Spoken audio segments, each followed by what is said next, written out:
Yeah, ni aje wase Alberto Maisha States. Tumeswitch studio leo. Nirudi hapa hivi kwa yetu gaje. Ile ni studio A, in studio B. So naona niko makeshift, microphone ni makeshift, hata sija arrange kila kitu. Natumia kamera moja, nimebadilisha studio haraka ndio tuko na live at least leo nisichelewe sana. Nimefukuzwa pale na kina wife na watu hiyo wameniambia we need to use this, we need to reclaim the space. Naona. Nasema kama kuna TV huko, so there's nothing I can do. Lazima nijitoe hapo hivyo. Acha nicheck kama kila kitu kiko sawa by the way before tuendelee. So ndaanza na which is easier. YouTube. Tunione both sides kama ina run. Nipo confirm. Sinanga please confirm by the way. Lazima niangalie tu ni monitor na simu. Kuna hii hapa. Oh my goodness. Kuna ad ina run, hata ni skip ad kwanza haraka.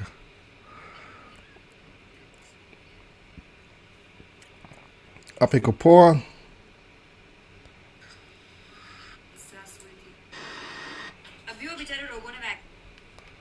Sasa ukaweka volume chini. Na confirm kama live ina run. That's what we are doing haraka tu alafu tutaendelea.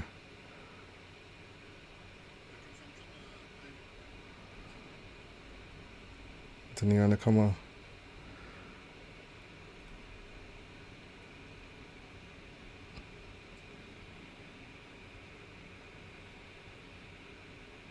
so I hope iko poa. Kama sound iko fiti niambie.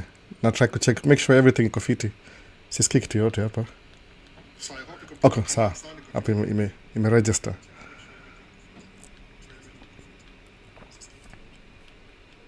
Na pia ime register, I think so.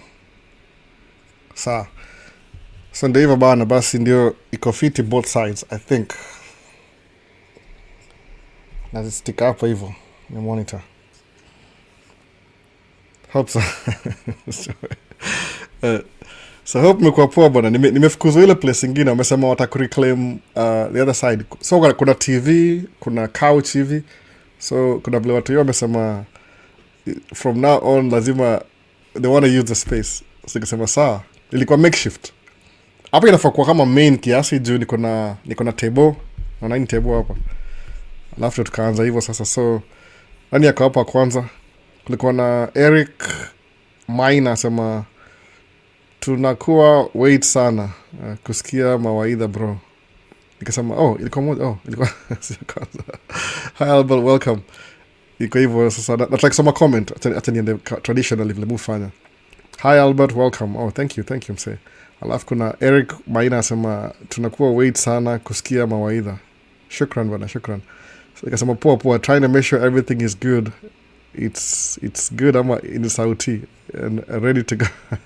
Type haraka. Anyway, locked and loaded. Kuna Edu Kamau. Alafu kuna Climate Lax. Nimesema vizuri. Okay Albo, eagerly waiting for today's Man Cave Talk live. Ilikuwa hivyo. Alafu kuna hi Albo, even this one is better. Is it better? Mnaona collection ya planes zangu hapa. Hizi ni collection hii. This is my collection hapa hivi. Ile kanavia ndo show. That's my collection. Mu collect my model planes. Kazi mtajua. Ndio hizo hapo hivyo.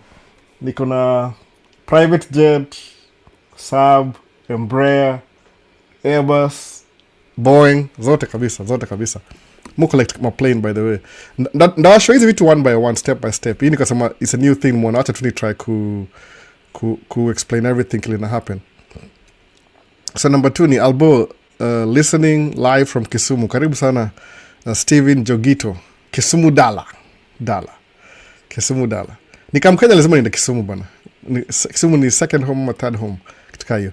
Hello Albo, nice to hear from you. Karibu sana. Alafu mwana hiyo toka mbali. Asema how is the situation in Minnesota? What exactly is the extra force with ICE and the army needing to be deployed? Kuna wase, ina explain haraka sana. Mutra ku avoid politics and religion, by the way, mostly. Wacha nimesahau kwanza hata live ya TikTok. Mutra ku avoid vitu mbili, politics and religion. Mutra ku avoid kabisa by all means. Naona, inakonga poa hivyo. So, that being said, na trying sana nisi itoaje? nisijingisha kaza vitu zote hizo, kwa sababu basically ni kama ni almost the same I think. Sijui kama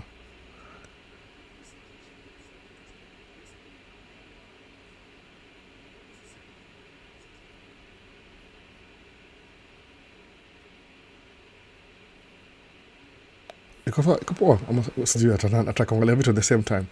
So kuna kitu inaendelea, nini inaendelea hapa hivi Minneapolis, wali deploy ICE. Ninasema hivyo, nini nakatia your live appear to be on a different topic, please.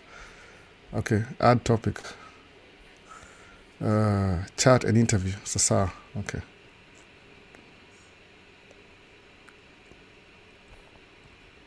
sawa, pia imeingia. So tuko both sides. So yakwaga hivi, kuna story ili happen ya watu wa nini, watu wa ICE walitumwa hapa hivi kuchukua immigrants. Since ile story ile ilikuwa tia Somalia kuna fraud, which is ni politics too. They're playing dirty politics. Naona kuna two parties, Democrats, Republican, which to me the reason why Morgan try to avoid kuongea juu ya politics and religion ni ile both of those things can be used as a means ya cause division. Naona so sijuagi poa, both of them can be used ku cause division. So Morgan sama I don't really like that kabisa, na try to avoid this story more bio. Naona niko poa ama atasiji kama niko fiti hapa. So hiyo ina causing hiyo story. So musema ni poa ku stay away from nini. So story ni ile wamekuwa kita ICE since ile kitu ya Minneapolis fraud ile ilitokea, which happened like maybe 3 years ago, si kitu big deal. Lakini because of political expediency ya the ruling class sahi, wanataka to take advantage of anything ili ita show the other side, any ni kama they are nitpicking on each other kutoka hiyo. So history ya Wasomali kwa hapa illegally ni uongo. Wali bring hapa hivi. US government ili bring Wasomali sijui 30 years ago kuja hapa hivi. So Minnesota ikasema we can kama vile kama kuna war kwa country fulani, ma refugee kikuja, kuna states hizo zina decide what we'll do, tutapatia wasee hiyo nitwaje, we'll give you residency. So kuna states likubali, Michigan ikakubali, Minnesota ikakubali, North Dakota, South Dakota, I don't think so, ni maybe Nebraska ikachukua wa Sudanese. So kuna wase kama kuna war kwenye alafu ma refugee kuja program, kuna states hizo wa accept. So in that being said, unaonaje, we'll make this a sanctuary city kutoka hiyo. Si state, kuna ile city particular ndio poa city. So hiyo ndio story sasa. Lakini so bad ile wanafika mahali they start politicizing history yote. Alafu inakuwa ni kama inakuwa disastrous kabisa, inakatia kila mtu. Hiyo ndio kwa gipoa na hiyo story sasa. So ile kwa mambo ya politics hivyo, ile tu who's gonna win and what kutoka hiyo. So ikienda hivyo na senza kwa mbaya inakuwa story mob tena, unaona. Hiyo ni kitu mimi sipendangi sana. Inakuwa politicized basically. No. Wanasema kama itakuwa hivi na hivi na hivi. Inakuwa tu yani inakuwa mess. So ni kama kulipisha. Mimi sijui kile muona ni kama nini huyu rais wa kwa sahihi, huyu president ni kama yeye anachukua everything personal. Unaona, anachukua everything personal. So amekuwa bring ice hapa hivyo kiarrest wase. So ni ile most of the people wa Minneapolis si nini au kuna makaratasi. Si watu illegal, kuna mse labda kuna work permit. So wakikushika ni specifically kama wewe ni mse mweusi, kama ni mzungu wafanye kitu yote. Kama wewe ni mweusi wanakuuliza wewe ni raia, unasema ndio. I mean, wakiamua kuchukua tu anyway. It doesn't matter. Naona. Jua kuna goals. Ni kama malicious in a way. So it makes it look so bad. Naona. I mean, because these things are going on, stuck kuenda nje ni zunguka. Nataka tu nikae kwa hao. So nikakaa kwa hao tusieni mahali. Unnecessary trips. Because stuck kwa ile encounter na hawa say na wako ile ni kama wako na vendetta. They're trying to like pay back or something. Wana ubaya sana na watu wengi. Nikaonacha ni avoid story mob. Hiyo ndio story inaendelea hapa hivi Minneapolis. Si kila mahali Minneapolis, ni ile downtown Minneapolis, mahali George Floyd aliuliwa. So Minneapolis ni kubwa sana. So kuna place inaitwa ni kama south of the cities, inaitwa ni Hennepin, ni Portland kutoka hiyo. Si mbali sana, hiyo area tu mali unaishi. Alafu ukiangalia specifically hiyo place wana try ku bring story mob ni ile iko south of the city. So inakuwa story mob by the way, hivyo tu. So musema spenda kuongea mambo ya politics kama ina bring inaweza kuwa used to bring division bure tu, unaona, story mob. So that's what's happening, unaona. Wasema extra patrol. Alafu sahi because vitu go out of control, inabidi governor alete nini national guard ni try to keep peace. Naona let's say national guard, they are more professional than watu wa ICE. Watu wa ICE wako ruthless bana, ni kama hata sijui by the way, siwezi comment jumutra kwa vitu mbili. That's what's happening hapa hivi. Ni a little bit scary, but mimi nitoka Kenya, musema tu I'll just stay in my house, sina shughuli mob, stay out of trouble. Naona kwa hivyo. So ni Minneapolis, so there are VP poor sana, there are gravels, there are travels. No, nice to see you again, hope you're having a good time. Niko poa. Nime shifti side ingine tena juu wamenifukuza huko hivyo. Walisema okay, basically hii ni man cave yoga na two sections. Kuna that side na this side. So last week we do live the other side. Walikuwa abandon. Lakini sasa all of a sudden they want to use the room again. So wamenifukuza. So nimekuwa kicked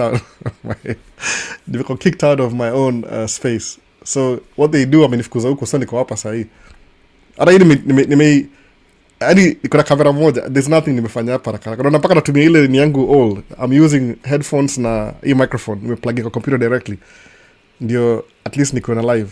So nimefukuzwa huko hivyo. I've been kicked out from the other side. So they want to use the treadmill or to be a TV. So they're encroaching on my space, man cave. No. Toi hawa, sijui na mada hao. Walikuwa na vote, nikalose hiyo vote. So nimemove side ingine tena. So basically, that's what happened in Minneapolis. Ni kitu yani, hata siwezi explain. Kama inakaa tu ni malicious in a way. I can't genuine. Haina kitu genuineness. Juu wase, polisi akiku regular police. They have their number, wakona jina yao. They act professional in most cases. No. They act professional. Alafu, wanakuuliza vitu step by step, alafu mnamalizana. Lakini inakaa ni kama ni malicious vibaya sana. I don't know what they're doing. Ni malicious sana. No. So inakatia kiasi. That's what it is. What do you do? No.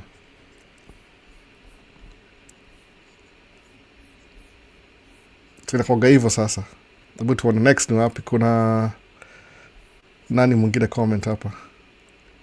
Hello Albo, ready for wise thoughts from great minds. Muwe na Q&A. Great minds.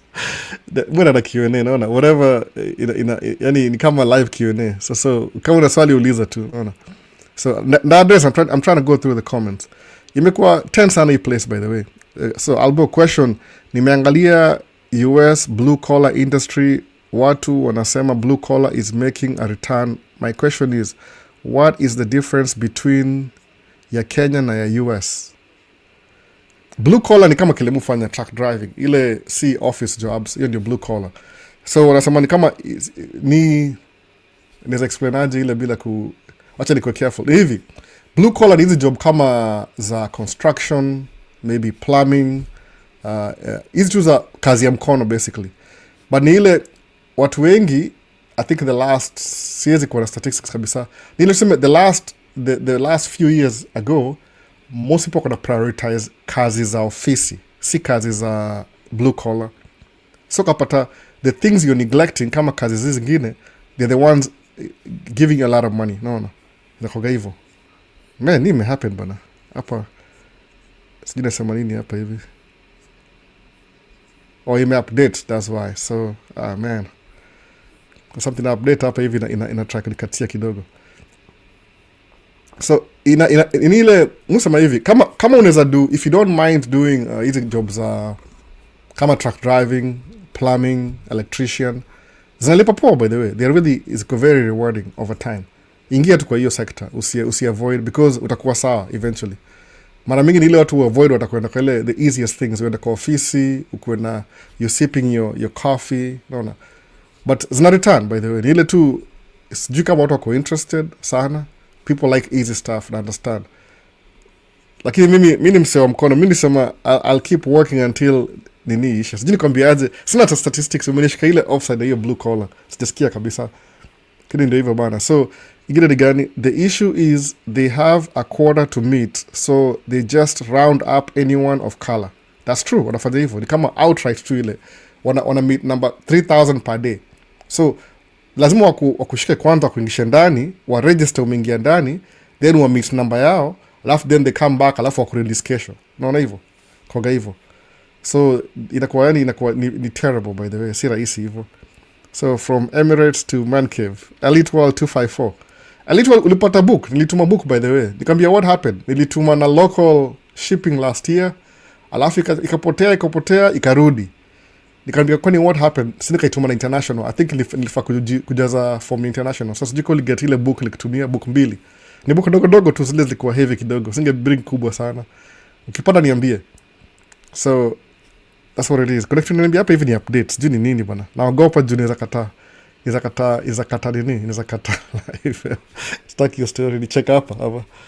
Yasema update. Let me start with update, itakuwa story mob tena hapa. Tuone. Nasema update, let me start with update. Nikianza update alafu izime kila kitu. Iza kwa software, iza kwa nini, nataka software ama nini.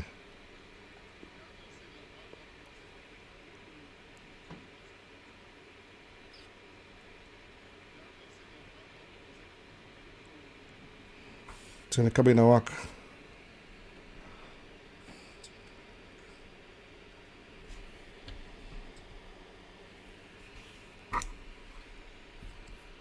Oh, iko ina slow everything down. Sisi kwa nini? Unajua TikTok ya hapa hivi ya US ilikuwa connected na US full time. Ama wana suppress something. Sijui sema kama ni update, ni stack update sasa. Anyway, tuendelee tu. So inakuwa hivyo. So mambo ya imekuwa mimi sipenda comments. Unajua mambo ukiongea story ma religion, for example, kama religion na politics. Ni kama it's people use that as a tool kukuwa divisive. I mean division. Unapata group A inasema we believe in this. Alafu group B inasema we believe in this.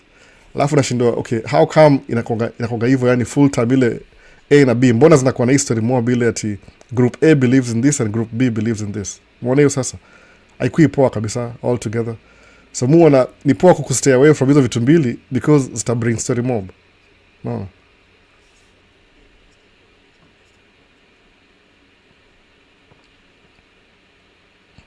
Kuna group A na group B. So you can be used kwa divisive. But need happen hapa hivi bana. Na niambia ni update tena. Am I missing something? Everything looks good. Okay, sasa.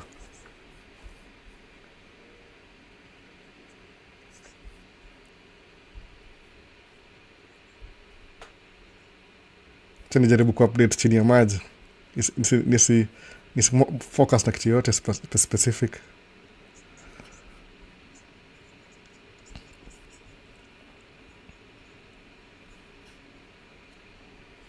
So ndio group A na group B. So ukisema ukiingia kama people wanasemaje, kila mtu yuona kama ni ile unaattend dini yako, church yako, this is the best church ever. Unaona hivyo for example. Lakini alafu napata group A inasema this is the best, alafu group B inasema no, ours is the best. So mkikam pamoja ile kama mnakamkuwa na conversation, mnakuwa divided because of hizo two functions, A na B. B naona oh we are the best, our whatever deity is the best. Ala, nini imehappen tena? Niko fiti. Nini imehappen bana? Sijui. Okay, imeback. So nasema ours is the best, yours is the worst. Alafu mkienda hivyo back and forth unapata haiendi mahali, it doesn't make any sense. Mnakuwa na division bure. Lakini mkiangalia deep down ile the system kila kitu imefanana. So musema nikiongea juu ya politics ndakuwa na one sided because hata mimi personally niko na opinion yangu. So kile musema ni ile na musema hivi overall ile when it comes to your personal development, hiyo ndio main focus hii channel. It doesn't matter what's happening around you. Weza kwa labda kuna kitu na happen, lakini kama wewe mwenyewe umeamua from now on I'm going to be doing things in a certain way, it doesn't matter what happens back and forth. Kila kitu nakonga tu sawa hivyo. No. It doesn't matter kabisa.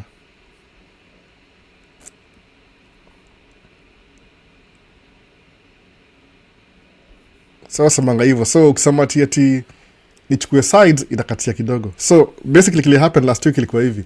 Kuna video moja nilidu so mu focus na personal development, sababu believe me if you like politics sawa we focus na politics, if you like religion sawa we focus na religion, lakini when it comes to your personal growth ile tu wewe mwenyewe one on one and things you desire to do, I don't think utakuwa na shida ukisema ni kama itwaje yani utakuwa na any problem kabisa ukisema ati you just focus on whatever you're focused on, haitakuwa na shida kabisa. But ukisema you're trying to like do everything, skip everything, do this, do that, utakuwa na shida vibaya sana. Unaona hiyo sasa? So ndio msema si poa kusema kufocus na kitu kisaidii wewe personally as an individual. Itakuwa shida sana. Ni poa useme tu acha tu ni focus na kile inanijenga, si kile inanimaliza. Mu believing hivyo. So kusema ati ni aje unaona je Minneapolis inaendeleaje? I have my opinions lakini itanisaidia na nini exactly? Hakuna kitu kitanisaidia naye kabisa. Ala nifanya nini? Yeye nisaidia. No. So last week naongea juu ya ilikuwa niligusia mtu aliuliza swali ati what things do you need kuja America kama visiting? Ile visiting kama sema visiting visa. What do you need? Kabisa. Nikaanza kuongea nikasema tu ilikuwa 2 weeks ago ama 3 weeks ago kama vashati ya red hivi. Hata nilipostio video imeleta controversy bure sana. Kuna watu wanasema ati it doesn't really matter sijui nini. Ni back and forth. So nilisema tu hivi kuna requirements fulani hizo ziko very necessary kama unataka kuja visiting visa. Unaona? Kile mimi niligundua kuna ile disconnect. Watu wengi fikiria hivi. Unajua kama tuseme naweza sema ni switch back to mimi ndio watu understand kile the whole thing ina work ina workingiaje. Watu watanga hivi unasema hivi for example atakwenda kuvisit mahali kama tuseme uko Kenya utakwenda kuvisit South Africa, si ndio? That means mambo kama uko na you have enough money already, no hiyo si problem because unajua utalipa your transport to South Africa, alafu lazima utatafuta maybe hoteli ulipie hoteli hivi sawa, alafu utabuy food, kuna vitu necessary like hiyo ni requirement. If you're going to visit a new place, kama nikienda out of town niko out of my house, itabidi nichukue hoteli, nitafute place ya kulala, place ya kukula. Hiyo ni kawaida hiyo. Hizo ni vitu kama basics, ndio? Number 1 yakonga tu hivyo. Very basic. People ni kama tu yani hiyo ni standard kabisa. That's what happens. Isa kuja America ni different kidogo. Kwa nini? Especially ukiona hii mambo ya ubaguzi kwanza. Unaona? Alafu watu wengi kuja hapa America kama kusema hata wanajua. Suppose umepewa visa ya kuja kama student kusoma America. Kama student by the way. Seriously kabisa kama student. Ukifika hapa America, hii country ni country ya immigrants. Tangu wapate independent kila kitu. So au jua ukuja hapa kusoma, ukaya hapa 4 years hivi, chances are uta-adapt kwa hii lifestyle ya hapa. Alafu chances are uta-end up ume-settle hapa hivi. Wanajuanga hivyo. Chances are uta-settle.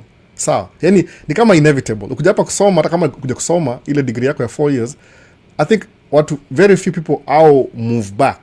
Wanarudi back to their country kuendelea na studies zao. Lakini majority of the people, according to me, see it na any statistics, utaenda kumebaki hapa hivi juu hii place unaishi. Suppose kama unaishi hapa Minnesota for example, this is gonna become part of your life. Ile unasema unaamka asubuhi unaenda chuo, you know where to eat, and you're already used to the life anyway by the time na graduate.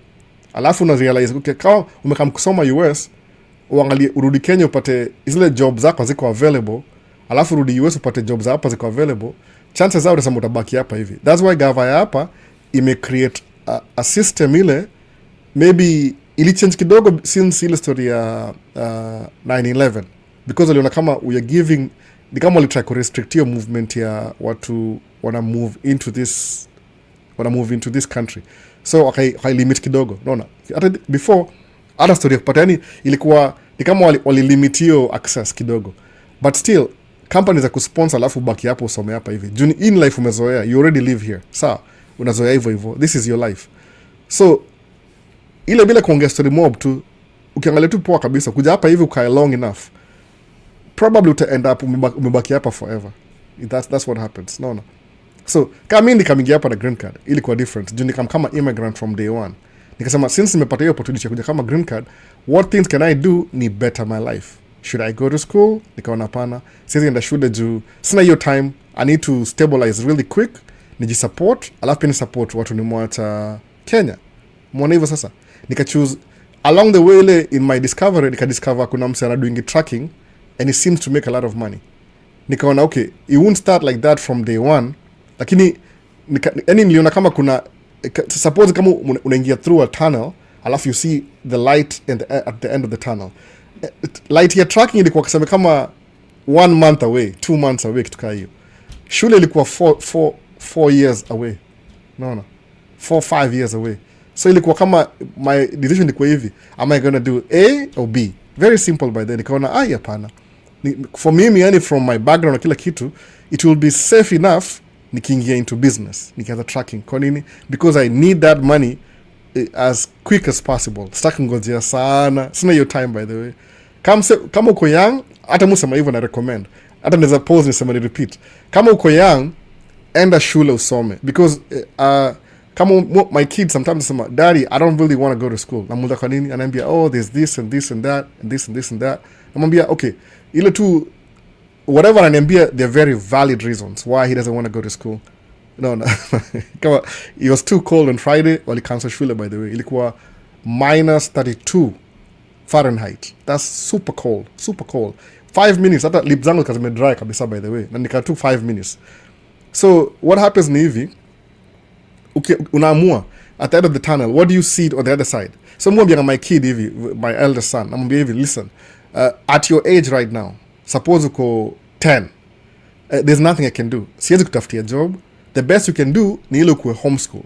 But homeschool means one of us has to teach you. Kwa sababu hata homeschool kuna curriculum. Lazima uende kwa whatever ile county uko, they give you ujuani, if I'm gonna homeschool my kids, this is the curriculum I have to follow through vitu fulani, kwa sababu utakuwa evaluated, naona. Kwa sababu hata watu wa homeschool eventually awenda kukuwa na ile wana graduate middle school, yani ni describe aje, kuna kama in terms of Kenya kuna class 1 2 3 4, hiyo ni elementary, ile lower level. Alafu kuna 5 6 7 1 2 3 4 elementary, 5 6 7 8 hiyo ni middle school. Alafu 9 8 9 10 11 12 hiyo ni high school. So I'll graduate from middle school, wanaingia, from elementary wanaingia middle school, from middle school wanaingia high school.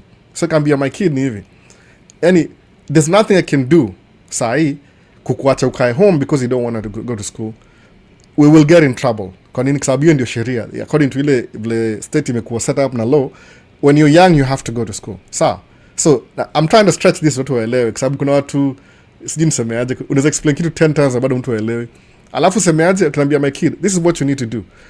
Kama uko na, if you're young, enda shule umalizane nayo while you're young. Juu kuna vitu fulani zita happen, zile zitakusaidia sana as a young person. Yani you don't have to do them when you're 30 or 40 or 50 or 60. Utafanya kama uko young alafu umalizane nayo. So in that sense, by the way, if you kuja hapa states kama uko 16, the logical thing ni nini? Unaingia chuo. Kwa nini? Because by 18 utakuwa na high school diploma, au ita high school diploma, which is very necessary. Yani the way the economy America iko made, even with a high school diploma, you can start off as a plumber, 2 years community college, ni kama polytechnic. Then you'll be earning 6 figures in less than 3, that your third year by the time una graduate. Which means ina speed up ile process yako ya ku earn a living. But kuna watu prefer, I want a nice office job. Mona. So utaka 4 years uende masters. So it's up to you. You choose what really works for you. No. So mi sikuwa na hiyo time. Mi nasema tu, I used to work in Kenya kama 6 years hivi job, multiple hauliers, East Africa Limited, alafu nikakam States. So I knew a little bit about tracking. But kujua how do you do tracking in America. So kuja kama the first thing, if you kuja hapa kama uko 19, ama sema uko 20, you're not really sure what you want to do. Kuna wasa sema na kuingia military.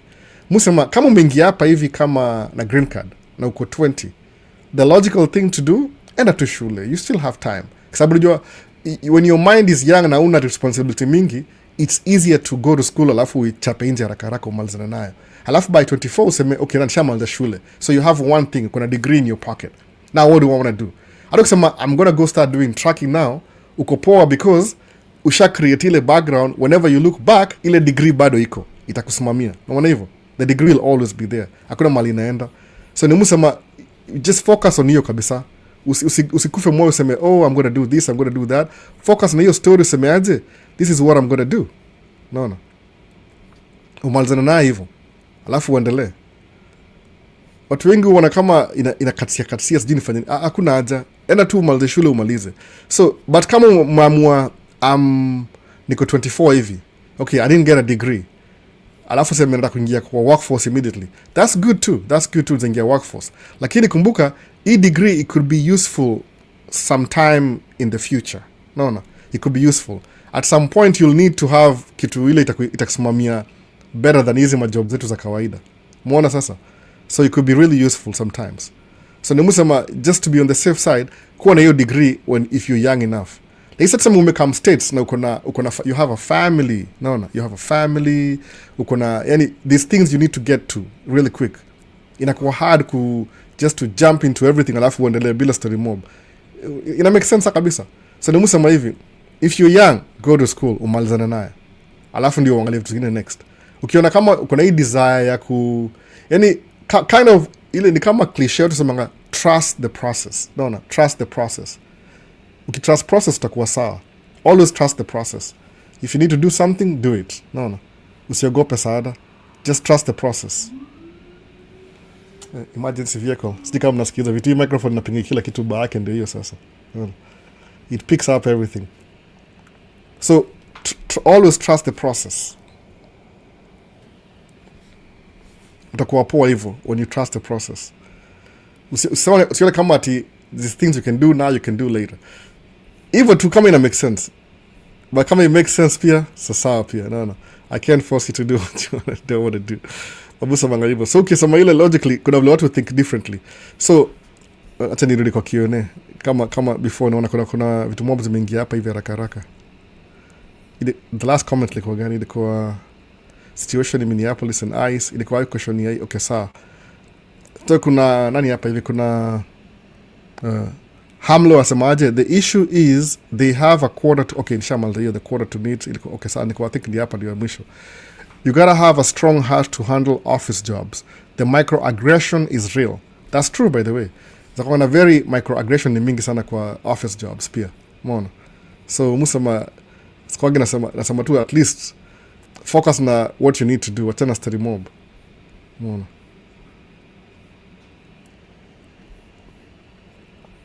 Next ni gani? Hapa nice ni nani? Nice to see you, brother. I hope you're doing well. Niko poa kabisa. I stay out of trouble. Spendagi study mob. So hapa semaje sasa, blue collar jobs are popular because the school fee is high and corporations are taking people with H1B visa workers from India. Yeah, somebody knows actually better than I do. So me, in territory, I don't really know much about that. To be honest, by the way, I don't really know much about that. So kuna tunajua hizi vitu better than mimi. Alafu na nyingine hapa kuna ini blue collar. What's the next one? Hi Albo, one of your biggest fan from Gidu 44 Giderai. Please, if you get time, talk about types of visa msee anaeza come nazo as a plumber. I don't think kuna specific type, either two from the ani Jose Moha, nitakwambia kweli kabisa. Kuna the easiest way kuja states. Ni hivi. Nimeongea juu hiyo kidogo. Ama nirudie kidogo kama ina make sense. Yani states ni hivi, they know they need immigrants. Sawa, they know they need immigrants. Period. Hiyo hata si story. They know that already. We need immigrants. Done. No, hiyo wanajua already. Hata si there's no question about it. They know they need immigrants. Number one.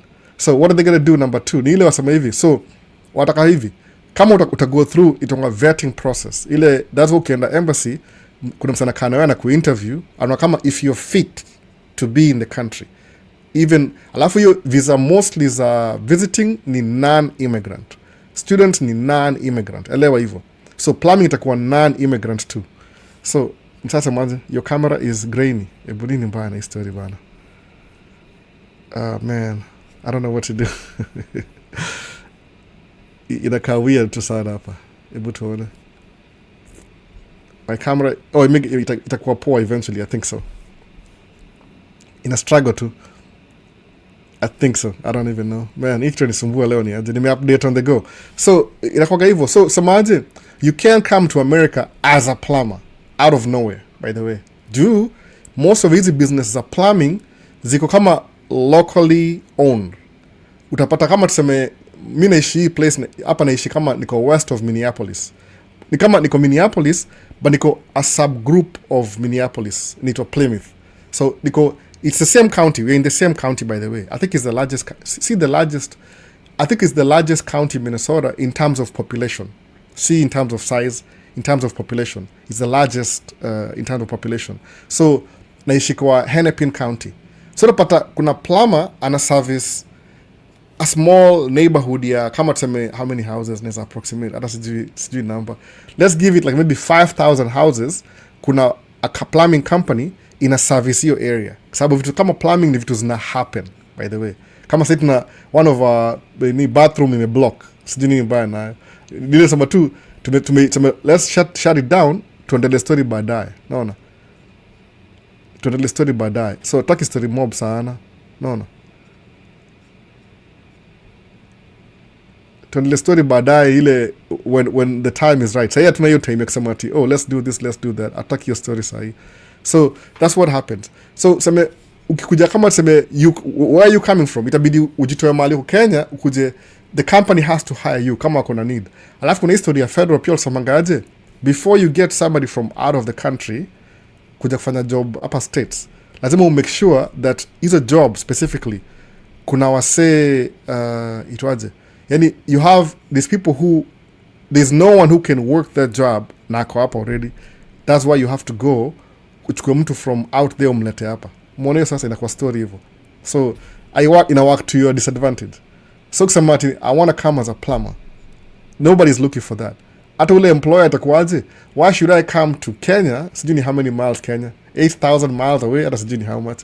Ndege you fly nini 8 hours Kenya Airways paka New York. So 12 hours kubuki. But mbona aende all the way paka Kenya kuja kuchukua wewe, akulete hapa even ndio kuja kufanya job, and they can hire somebody who lives next door. Mbona hivyo kama hivyo? Ile ina make sense. Naona? So au liza hivyo.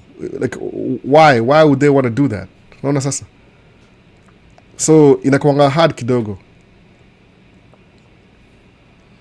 So kusema ati can I come as a plumber? Hapana. Kile musema ni hivi, ile jibring na proximity. Sema aje utakuja hapa kwanza, alafu uone how things are, alafu na decide what I want to do. So kile mu recommend ni hivi, one of the legal, kwa sababu unajua niko online, sitaki kuwa misled ama kitu yote. Naweza sema hivi, suppose mkuja hapa states kama you're coming to visit, for example, mkuja kama kuvisit hivi, alafu umetembea umembo, by the way, hapa ndio downtown, hapa ndio esto, hii ndio barabara, you've been here, umekam kuvisit kawaida. So umeangalia kuna hizi vitu, kuna this yani unaandasa kila kitu, by the way, we have this, we have that, kuna shule hapa, kuna university hapa, this school was established in 1905. So while you're visiting, ukiangalia unaweza ona naweza fitina hapa. Utaamua, utaona kama ukirudi back in the evening kwa host wako umuulize, hey, so what do you think of Minnesota? Anasema it's very cold. Hakuna Waafrika wengi, kuna vitu haiingiani. Alafu sema sawa. What's your visa? It's a visiting visa. Visiting visa according to sheria kabisa. Ukiviolate your sheria visiting, next time you trying to come watakublock. It's like you're messing up your own kitu kama hiyo. I'm trying to be ile on the right side. You see ile left or right, exactly what I'm nasema ni hivyo.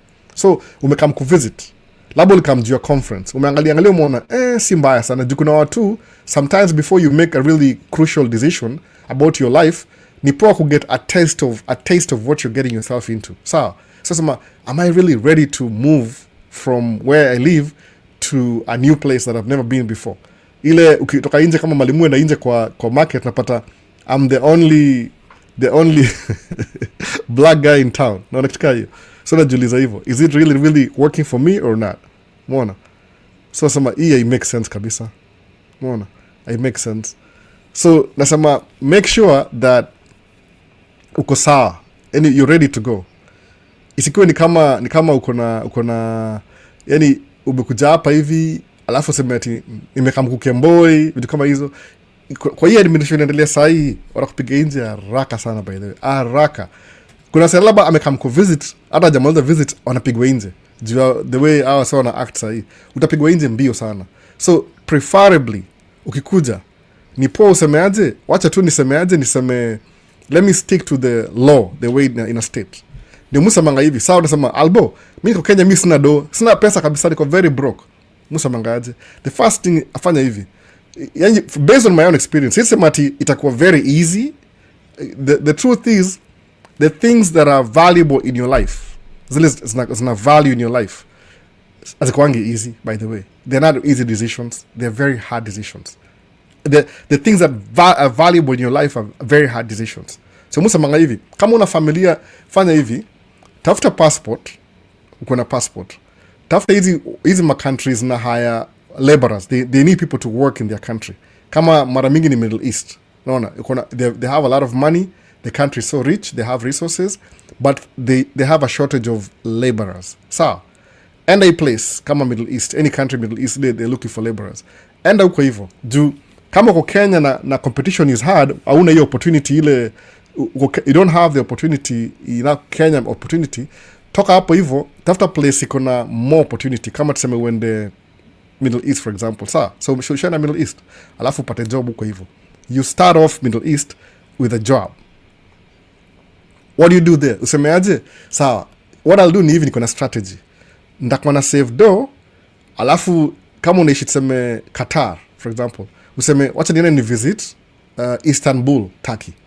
Kama uko na dough ile tu, you know yourself. Usema utoke Friday, kama job ilisha Friday, utravel uende Istanbul, ubook 2 nights kwa hoteli, unamka asubuhi, unakula breakfast, unatembea around, alafu unarudi kwa hoteli yako jioni unalala. Unamka asubuhi, unatembea, alafu unarudi unalala. Then on Sunday evening you come back. Kuna wase hudu hivyo kila siku hapa Minnesota, by the way. Unapata msee on Friday ameenda Las Vegas. Amedunda amerudi hapa hivi Sunday evening. Kama kufanyanga Uber, I used to do Uber kidogo kama side hustle. Nile nilirealize it doesn't make my ends meet. Ni hasara kwangu. Ilikuwa unapata on Friday kuna so much traffic going to the airport. Alafu on Sunday evening kuna so much traffic leaving. People are coming back for work. So you can go for a weekend, Turkey, Istanbul, uione alafu urudi. If you really like Turkey, next time ukona maybe a couple of days off, repeat uende urudi tena. Kwa nini? So, ukona strategy. Because ukienda tafuta embassy, when the embassy usemeaje, I want to get a visit visa. Ili kwa topic niko naongea, a visit visa. There's things they look for, specific things they look for. One of them ni ile, yani seme kama ukona, if you have travel history, you ni one of them, travel history. What's going to happen is this. The questions they were intending to ask you zina diminish. Kama yani ni kama dissolve hizo questions zote. Yani zimeisha kabisa, kuisha. Kwa nini? Yani if you are thinking about that, you would think the questions you are thinking of, maybe I should do this, zinaisha immediately. Kwa nini? Because unawapatia, your case is so strong, they don't have to ask you if you have travel history. Kwa nini? Because according to your last maybe couple of months or 3, 4, 5 years, logically, you've been traveling. So, wesemati, this guy looks suspicious. Apana. Another angali rekodi yako asemeaje, because interview ya embassy, you anga based na the paperwork you give them. Akwangeti, they go to the closet and look for things to ask you. Apana. Nile, it's an interview. Angali hivyo. Musa mangaje, suppose wewe ndio una interview mtu on the other side of the glass, na yako hapa hivi. Think about it. What questions would you ask them? Mona, utakudeterminaje what's the reason for their travel? Alafu akwambie. The way they answer you to determine whether you make a decision kuwapatia visa ama utawapatia visa. Sababu kumbuka Kenya ni country haina resources vizuri sana. Sasa mangaje, ataki toa mtu yuko Kenya, very specific. Msako Kenya, ana job, ana mwelekeo, ana kitu yote, tumtume states kuvisit, alafu asirudi, aenda kuwa public charge US na alikuwa public charge Kenya. No. So why should they do that? Ni vetting process. They don't want to do that. So samaje, suppose useme, ni 2026. Useme, so what's the reason or the nature of your travel? Useme, da kwenda ku watch match maybe a quarterfinals ya World Cup. Sijui itakuwa wapi, by the way, nimesahau hizo timetable. Iko wapi, whatever city. Alafu aseme, hata anaongea na wewe, jua kujui, they don't really know who you are. Akifungua passport anaona, umse you travel, yani page ya kwanza imejaa na stamp. So in their mind don't think, so you travel a lot.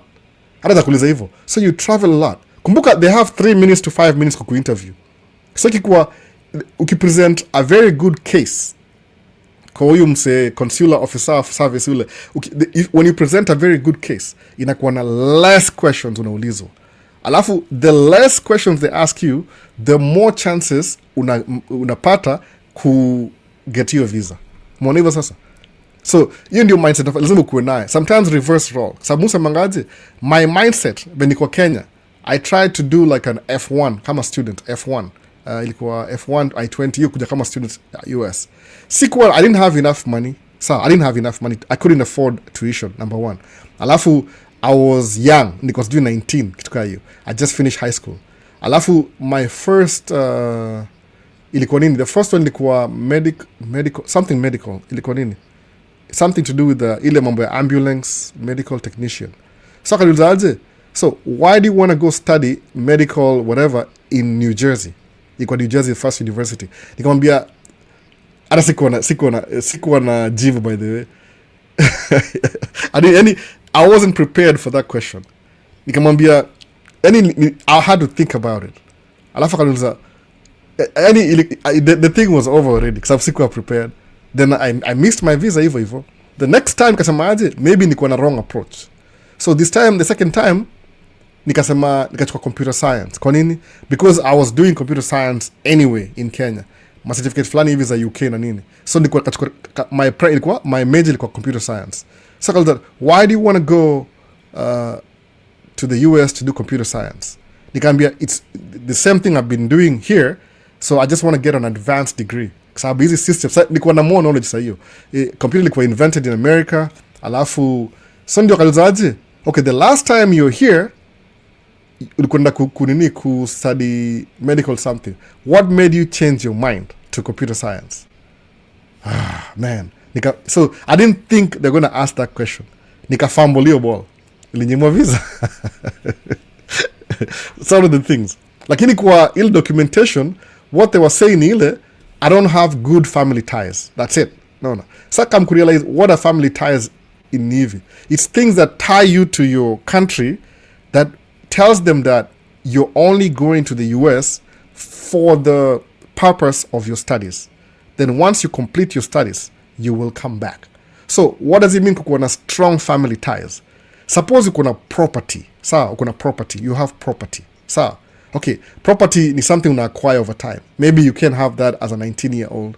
But suppose maybe your grades, you have good grades. Ile whatever you want to study, kama ni medicine, ulipata A kwa biology. They can see that, by the way, all that. Yani, you have to present a good case. Ile nasemaje, si ati ni kwa hiyo argument debate like, oh, they don't look for stuff like that, they don't want to know, they don't care. Sasa you can say whatever, but kumbuka kitu moja, au samanga hivi, you can have really good grades, convince wasee usemeaje, the reason why I'm doing this ni kama naitwaje, yani you're doing this for kama naitwaje, kama it's something, yani uko so familiar with it. Kasa mtu aniambie nisemeaje, niko Kenya, semaje, I want to go to the US and study maybe video production, kitu kama hiyo, video production. And why can't you do it in Kenya? Unasemaje, mimi na aspire kufanya kazi Hollywood, na believe nikienda kufanya video production in California, University of California, Berkeley, ule best yetu, Victor, useme hivyo. University of California, Berkeley, unaona, tukaa hiyo. Useme hivyo, what's going to happen is this. Usema University of California, Berkeley, utasema, oh. So, usema, utakile proximity ya where things are happening. Unaona, that's what you want, proximity. Useme, oh, that's really good. Alafu useme, sawa, naenda hivyo. Naenda kwa hiyo part, ama naenda kwa zero part, ama no part. Una hivyo sasa. Unaamua, what do I want to do? Do I want to do this? Do I don't want to do this? Unasema hivyo. Sawa. Alafu one, it doesn't really work for me kabisa. Ikitu nisumbua ni aje. Why is it giving me a hard time? Hebu tuone. End now. Sasa, maybe. Chini moja kila kitu na restart. Tuendelee. So utasema hivi, yani you have to sema nataka proximity where they make movies. Kwa nini? Kwa sababu naona hivi, if I study in the University of California, maybe California, Berkeley, hiyo iko north. Sema University of California, Los Angeles, kika hiyo. Ile iko hapa Berkeley, huko juu. University of California, UCLA ufanye, na ile proximity na Hollywood. Useme aje, my dreams and aspirations ni ile, when I graduate, taka nikuwe nimelearn enough information that I can come back to my country and revive the movie industry in my country. Hizo words tu umesema hivi tu in the first confidently in the first 2-3 minutes. Whatever questions alikuwa nazo ni kama umezifagia zote chini. Yani you swept everything off the table. Alafu unapata you'll have a good chance kupata hiyo visa. What's so hard with that, by the way? But wasi lazima wa debate anyway. Tuendelee.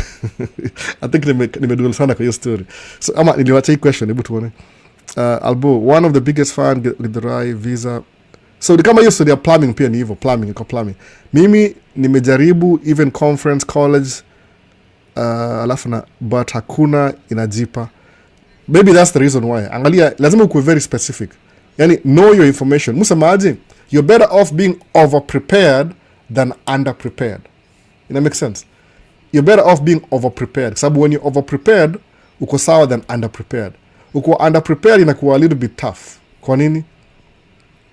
Because inakuwa kama una compete na story mob sana. Naona. Nikupo kuwa over prepared. Musamanga hivyo. Always be over prepared. Cha kama ita work out sahi na try kila kitu. Oh man. Story fadi cards sijui kariri. Nime update TikTok sort of complaining aje. Anyway. Tell nayo tu. So ni poa kuwa over prepared than under prepared. Juu kuwa over prepared, chances are uta qualify. But when you're under prepared, man, game over. Because in the interview, take it very seriously. Your demeanor, the way you speak, itakusaidia sana. It will prove either utaendelea mbele ama utarudi nyuma. Naona, it doesn't really matter. Yani itakuwa hivyo. Liwe liwalo.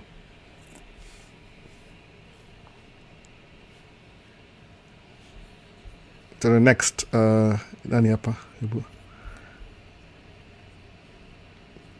Asema, boss, I'm an owner-operator or TR, but can't seem to get beyond 13K.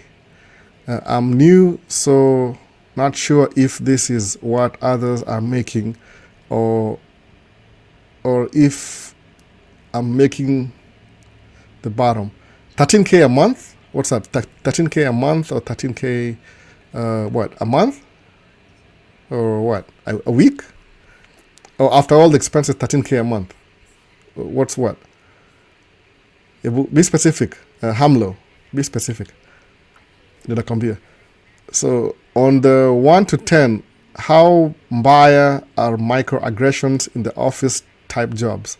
I'm currently studying cybersecurity. On the 1 to 10. I wouldn't really know that answer because I don't work in the office. Mi mwenyewe. I can't even pronounce your name. So, I don't know. I can't even pronounce the name. So, hi, VP. Network connection yangu noma. Erickson Maina. Sasa, able to go the next gani. After a long time watching while I'm over OTR, I get a chance to watch while shut down in Arkansas. You always do a good job, Albo. Your consistency is top notch. Oh, thank you. Mutra ko consistent because it come in a build habit. Like today, I'm having so much difficulties in life. I'm using a different setup and everything is giving me a hard time.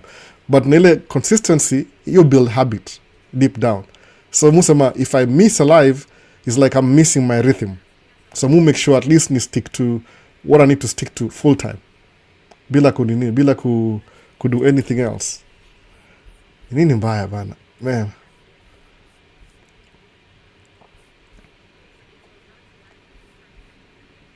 Kompina nisumbue samani update sijui ni sijituaje passcode rasijiri nini passcode something naikata kila saa nimechange everything microphone yani ni kama I'm not using the things hata sijui taendelea tu learning difficulties so after a long time so that's good man. Consistency inasaidia by the way also mangaje consistency will beat talent anytime any day no. At least network imejipa. Oh, that's good at least. Nime-move sides. I haven't really been here for a long time. Hapa the last time record up ilikuwa a year ago. Oh, maybe, yeah, some time back ilikuwa live moja impromptu during Christmas. No, 13K net a month. How low? Maybe, I don't know, I can't really tell. Because mimi, when I'm driving a dump truck, we make about gross in 25, then less expenses, you could end up with 20 ama 18. That's dump truck. But we only work 9 months to 10 months a year.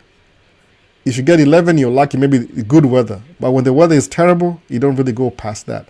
So that's the difference here. Mona. 13K net, maybe work with it. I've never been an owner operator over the road for like a year. I've only been for like 3 months. So siwezi kwambia najua the figures. I didn't like it. Niliquit nikauza gari.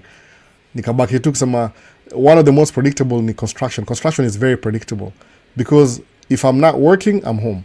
Mona, if I'm not working, I'm home. So that works for me. It actually works better for me than kufanya nini. Hiyo ingine, anything else doesn't work for me at all. Oh.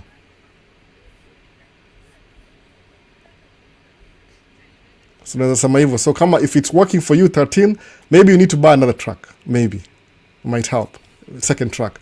But again, you have to manage the truck. So it becomes inakuwa harder when you're managing two, you're running one and you're managing another. Inakuwa more problems. It creates more issues again. Sasa nataka kuavoid ku-update anything because if I do it, I'm gonna end up in trouble. Itazima live. Nili change password. It was a different computer. So anyway, so the thing, you want to increase your chances of doing something. Be over prepared than under prepared. Hiyo ndio logic. Ukiwa under prepared, you're increasing your chances of failure. Hakuna siri, by the way. That's it. If you're under prepared, you're increasing your chances of failing. But ukiwa over prepared, at least una eliminate all the possibility za kufail. Ndio mmoja nasema hivyo, just to be honest. But when you're under prepared, it becomes harder. No.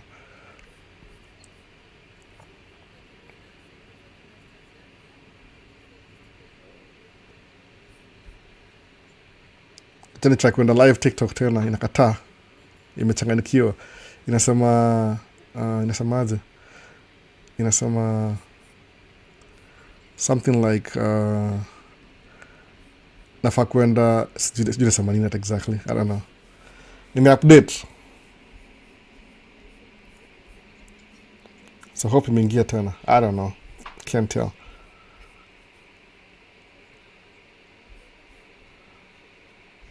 Move by hapa, chat hapa. Something iko off na hii update. Inakatia kila kitu. Sawa, whatever happens. So that's what it is. Kama sasa okay, mambo ya visa ni hivi.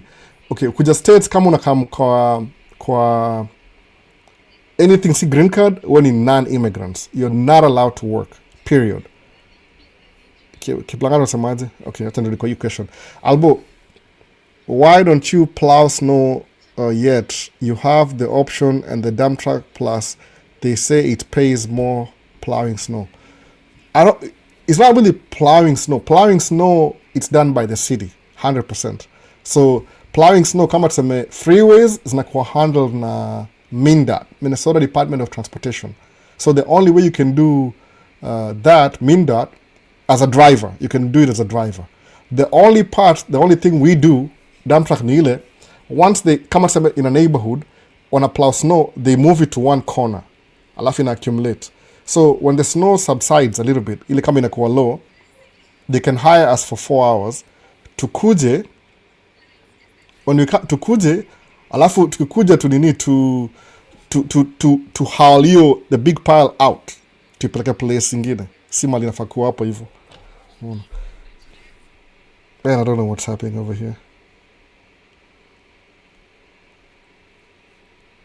Why did I move? Why? Takubali to eventually. So you move it from this one location to another location. That's it. Alafu nalipa maybe, I don't know if it's $150 an hour for 4 hours. But ini temporary job. So based on mimi, okay, sasa inaona kama this year niko kama slow kidogo because I paid off my truck. So I don't have any payments right now. So nisema for the last 5 years I've been running like crazy, ndio nikuwa na extra money. So because I paid off my truck, nimeamua hivi, wacha tu ni slow down kidogo this year, ni relax tu. ni rejuvenate. I get my time back. Ile tu ni I just take a break, by the way. Nimekuwa nikikimbia sana the last 5 years. I still have track payments, lakini si track tatu. One is paid off. Moja iko na wife, she's responsible for that because she makes the money anyway. Alafu moja niko nayo nimepack, which I might sell in mwingine tena. So nimeamua this year ni take a break. So because I've been running like crazy. Hata nimeona last year to make less money, a little bit less money than the previous year. I think so. No, last year we made less than the previous year. Yeah, that's true. Because kuna run track mbili. No wonder niko broke hivyo. But at least the good thing ile, towards the third quarter ya last year, that's when I paid off my truck. So prospect kwenda mbele, I can make the same amount of money this year, but without a truck payment, I'll keep more. Mwona hivyo sasa. So meaning I can even buy another truck again. So there's so much nichukue break ni get my energy back before I start running again. Hata besides vile watu hiyo kwa wagonjwa alafu wife pia wenda job. Wife enda job, by the way. So one of us has to be home. Because the kids are sick, one of us has to be home. So nimeamua I could be in Kenya right now, by the way. Kapla kuja kama January, December. Lakini imedelay. So I don't know what's going to happen. Maybe I will, maybe I won't. Sijui. Lakini niko Kenya sahi. That was my goal. Plan kuja Kenya kabisa this time. Juu I don't have so much expenses kwa business. Lakini ikichelewa nda squeeze in maybe at end of this year pia. Whatever happens. I'll postpone to. That's why. So ailipi vizuri kabisa. The city runs everything, unfortunately. Wajafungua hiyo to independent contractor. I think they manage it better. Sababu snow ya hapa ni a big deal. So Maisha states, longest time ever in Kenya, we are doing well. No, uni Mr. Kambasam creatively 254. What? So, congratulations, man. I never got a chance to salute you on paying off your truck. Kudos, bro. I'm always encouraged. Oh, that's good, man. That's good. Thank you. It just happened, by the way. There's some consistency. You don't really think about it. Unaanza alafu unaendelea. Sababu eventually, I could have paid it off maybe 2-3 years in. Nisemaje, instead of paying it off, we did some things a little bit different. Tulinunua nyumba, alafu kanunua truck ingine, my second truck nikaonaje, because I'm trying to encourage my wife aingie in business. What I did ni ile, nilimwambia fanya hivi, nilimwambia specifically, I make sure that akuwe kama, what do you call it? Akuwe na business yake ya kurun. Bila story mob. So nikaona, oh man, staki story mob ile. Yani, she couldn't do it kama singemnunulia truck. Angesema tu, I still want to keep driving for you. Nikaona hiyo siwezi make sense kwangu kabisa. Umeona? So that's what it is. Then try kwenda live tena hii side ingine tena. Ama niko live already. I don't even know what's happening, man, today. Iko na story mob sana.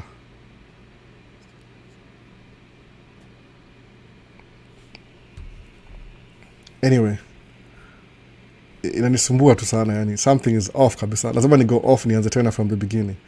So allow comments, yes. Allow gifts, yes. Highlight, add creator, probably not. No.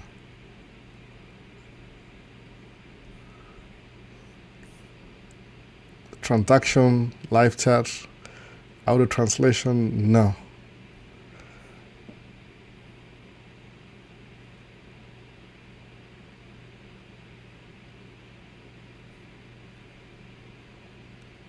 Tuna kama ita work out sahi. Nime-update tu sahi imekata kufanya, sijui kwa nini. Anyway, tuendelee tu. Jua sahi kuna kuna shida kabisa. So, ukianza unaanza tu, by the way. Just start, alafu uendelee. If you buy a truck, endelee. Yani sahi, ni kama, I feel like, kuna vitu nikiongea sahi, I've already mentioned them. Unless msani ambie, hebu rudia hii story tena. Ndio unaweza go back niseme hivyo. Ukinunua truck unaanza tu. It's not an easy path. Unaangalia potential. This is how much money I can make. Alafu uzuri hiyo track at some point they pay off. Even if you're struggling in the beginning, the only thing you have to do is being consistent. Ni kama vile kwa social media. The more consistent you are, the more views you get. Simple. Hakunanga story mob. Mbona? Ikitu imeniharibia leo ni aje. Hata sijui. Chadi ni shut off tu kabisa. Haifanye vile nataka kabisa. Niko tu all over the place. Update. Sasa kuna swali yote ingine, by the way, hata sijui. Lazima ni restart hii story. nafaa ku plug in ni change setup ya microphone from whatever I was using before to this one, alafu nianze tena. Kuna swali yote wase, kama swali sema tu, alafu nataka restart kila kitu. You can actually plug in kabisa. I plug in audio from this other side. But on a hidden.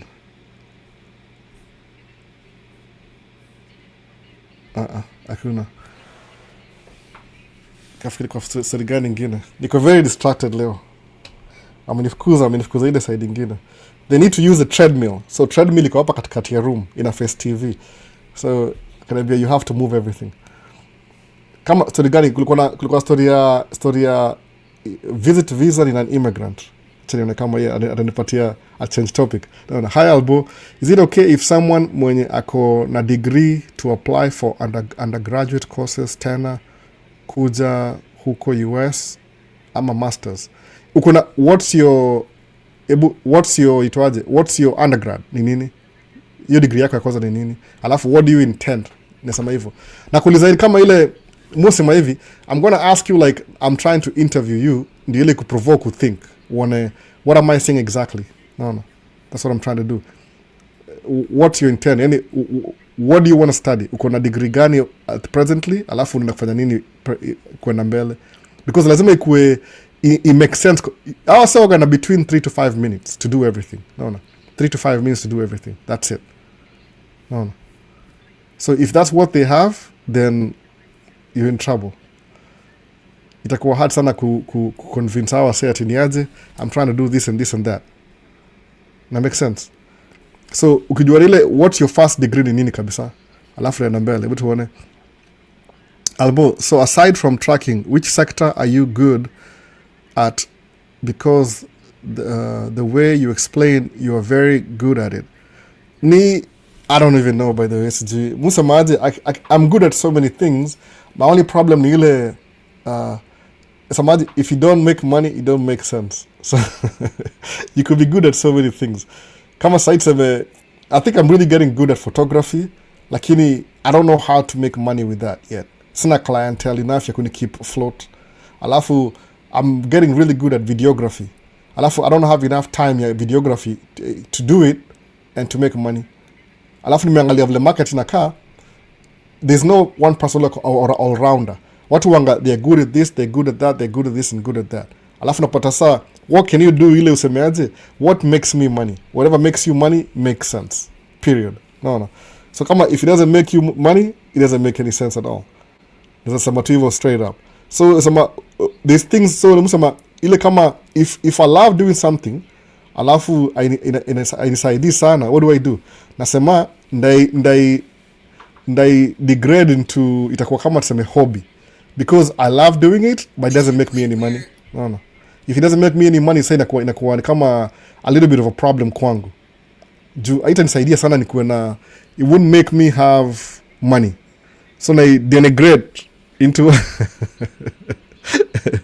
denigrate into kitu ile, it doesn't really need, I don't need to do it. No. Kitu kaa hiyo. So difficult to know. Lakini umsa sema masters, what degree? Sema kama niambie degree gani utakasoma kabisa. Because angalia kama sio kiangalia kwa camera, kuna hii collection hapa. This is my collection ya planes, model planes by the way. Hizi zote hapa hivi. Nda make video in the future. Nisema I've been hiding them hapa hivi for a long time, lakini leo nimepatikana. Kuna zingine hapa by the way pia. That's the next thing that I could do on the side, because when you start doing something alafu you're really passionate about it, you end up angalia kama hii. This is what drove me by the way. Naona hii iko hapa sasa leo. Hii ni box ya itwa P51 Mustang. Hii ni box ya ndege, model planes. This was my first collection. Nili collect hii hapa hivi. I think unaweza peep through, unaona? Kuna ndege hapa, unaona kuna ndege? Unaona hivyo? Kuna ndege hapa, angalia. So mu collect hii ni red tail. Kuna story about hii red tail. Unaona red tail, red. Hii P51. Actual model ya hii ndege kabisa by the way. It's made by itongaje? Hobby Master. This is the first thing nilinunua. Hii collection. So kusemaje, if you get into something alafu you feel good about it, but does this make me money? No, actually I spend money buying this sababu sema I love having model planes. So kwa hiyo shop nilienda iko hapa Minneapolis, inaitwa iko St Paul I think, inaitwa iko hapa ni hapa hivi. Example, I'm using this as example sahi. Ndio hii hapa DG Pilot. Naona hii ndio nini yake nilinunua nayo. Oliniambia ni advertise DG Pilot. So kwenda hapa hivi kasema aje kaongea nao say kasema because I'm trying to do something new, wacha tuongee to learn how do we do this thing. Lakini kaniambia well this collection ya new collect planes, the box example gani ndio poa ile ta make sense. Okay, kama nikanunua ingine ninunua kadhaa by the way. Hii ni ya military, kama najua hii ndege. Hii ndege inaitwangaje? Hii inaitwa ya military transporter, unaona? C5A. So nilinunua C5A, nikanunua C17 Globe Master, unaona hiyo? C17. So these are the things nilinunua hapa hivyo. Kasema aje, this is a really good hobby kwa sababu I have seen these planes before. But sijaingia ndani, I've never really been to those planes. But I know so much about mambo ya planes, military na kila kitu. But how can I integrate your story into my life and it makes me money? Mwana, I don't have a way to do that. So, okay, because niko passionate about it, musema hivi, anything that I do, niko passionate about it. I still do it, but not with the intention of making money. Just for fun, because it makes me feel good inside. Lakini, what about truck driving? Do I love truck driving? To be honest, I don't, by the way. It's like surprising. Umechizi nini? Clearly, I don't like it, by the way. I don't like it. Sababu, it takes up my time. I'm doing the same thing the whole day. But, at the end of the day, ni $1,400. So, okay. Does it make money? Does it make sense? It makes money, doesn't make sense. So you just do it anyway. Because that one thing, that boring thing that makes money but doesn't make any sense, makes me money. One of the difference sasa. Sasa okay, what am I gonna do? Ndaenda juu ya comfort na good feelings ama reality. So I err towards the side of reality. If I make $1,400 a day, najua kwa percentage of people who make that kind of money in America, niko hata sijui nisemeaje. No. Niko mbali sana. No. Niko mbali sana. So semaje, what can I do? Ningie kwa hii style. Inakuwa yani, it just becomes another thing altogether. So what do? Uta stick to the thing that actually makes you money, even if you don't like it. The boring thing. You know, the boring thing that makes you money. You stick to the boring thing that makes you money as long as that boring thing funds your fun things. One the difference sasa. So, okay, achani nione kama mtu anasema hivi. Oh, okay, Mboya yasemaje? I did it. Asemaje? I did a bachelor in education, English literature. How can I maneuver with that? So Mboya, are you the one I was talking to earlier? Kwa DM, if that's you. If it's you, just say it's you, then kwa specific. No. So niaje Albu, kuna live ulisema unaweza tumiwa uambie mse ubaie mse kamera na dai tu iPhone, naweza kutumia unishipie ama anyway bora inifikie iPhone 15 Pro and Pro Max ama 16 iki bei na mkulima mdogo. I don't know how nakwambia, maybe I'll look it up. How do you say? Nobody has ever sent me money from Kenya to nini, maybe super chat, but hiyo hawezi allow if it's a large figure. Ndangalia, I'll look, maybe sijui kama ni M-Pesa. I don't even know how people. I'll ask my dad. Nauliza my dad. I think he's done that before. Mi sijaifanya hivyo, by the way. No, sijaifanya hivyo before. So basically itakuwa hivyo. Which is which?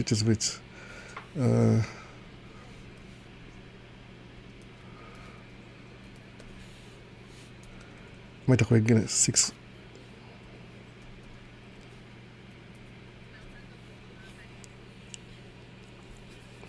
Tuna kama workout hapa hivi.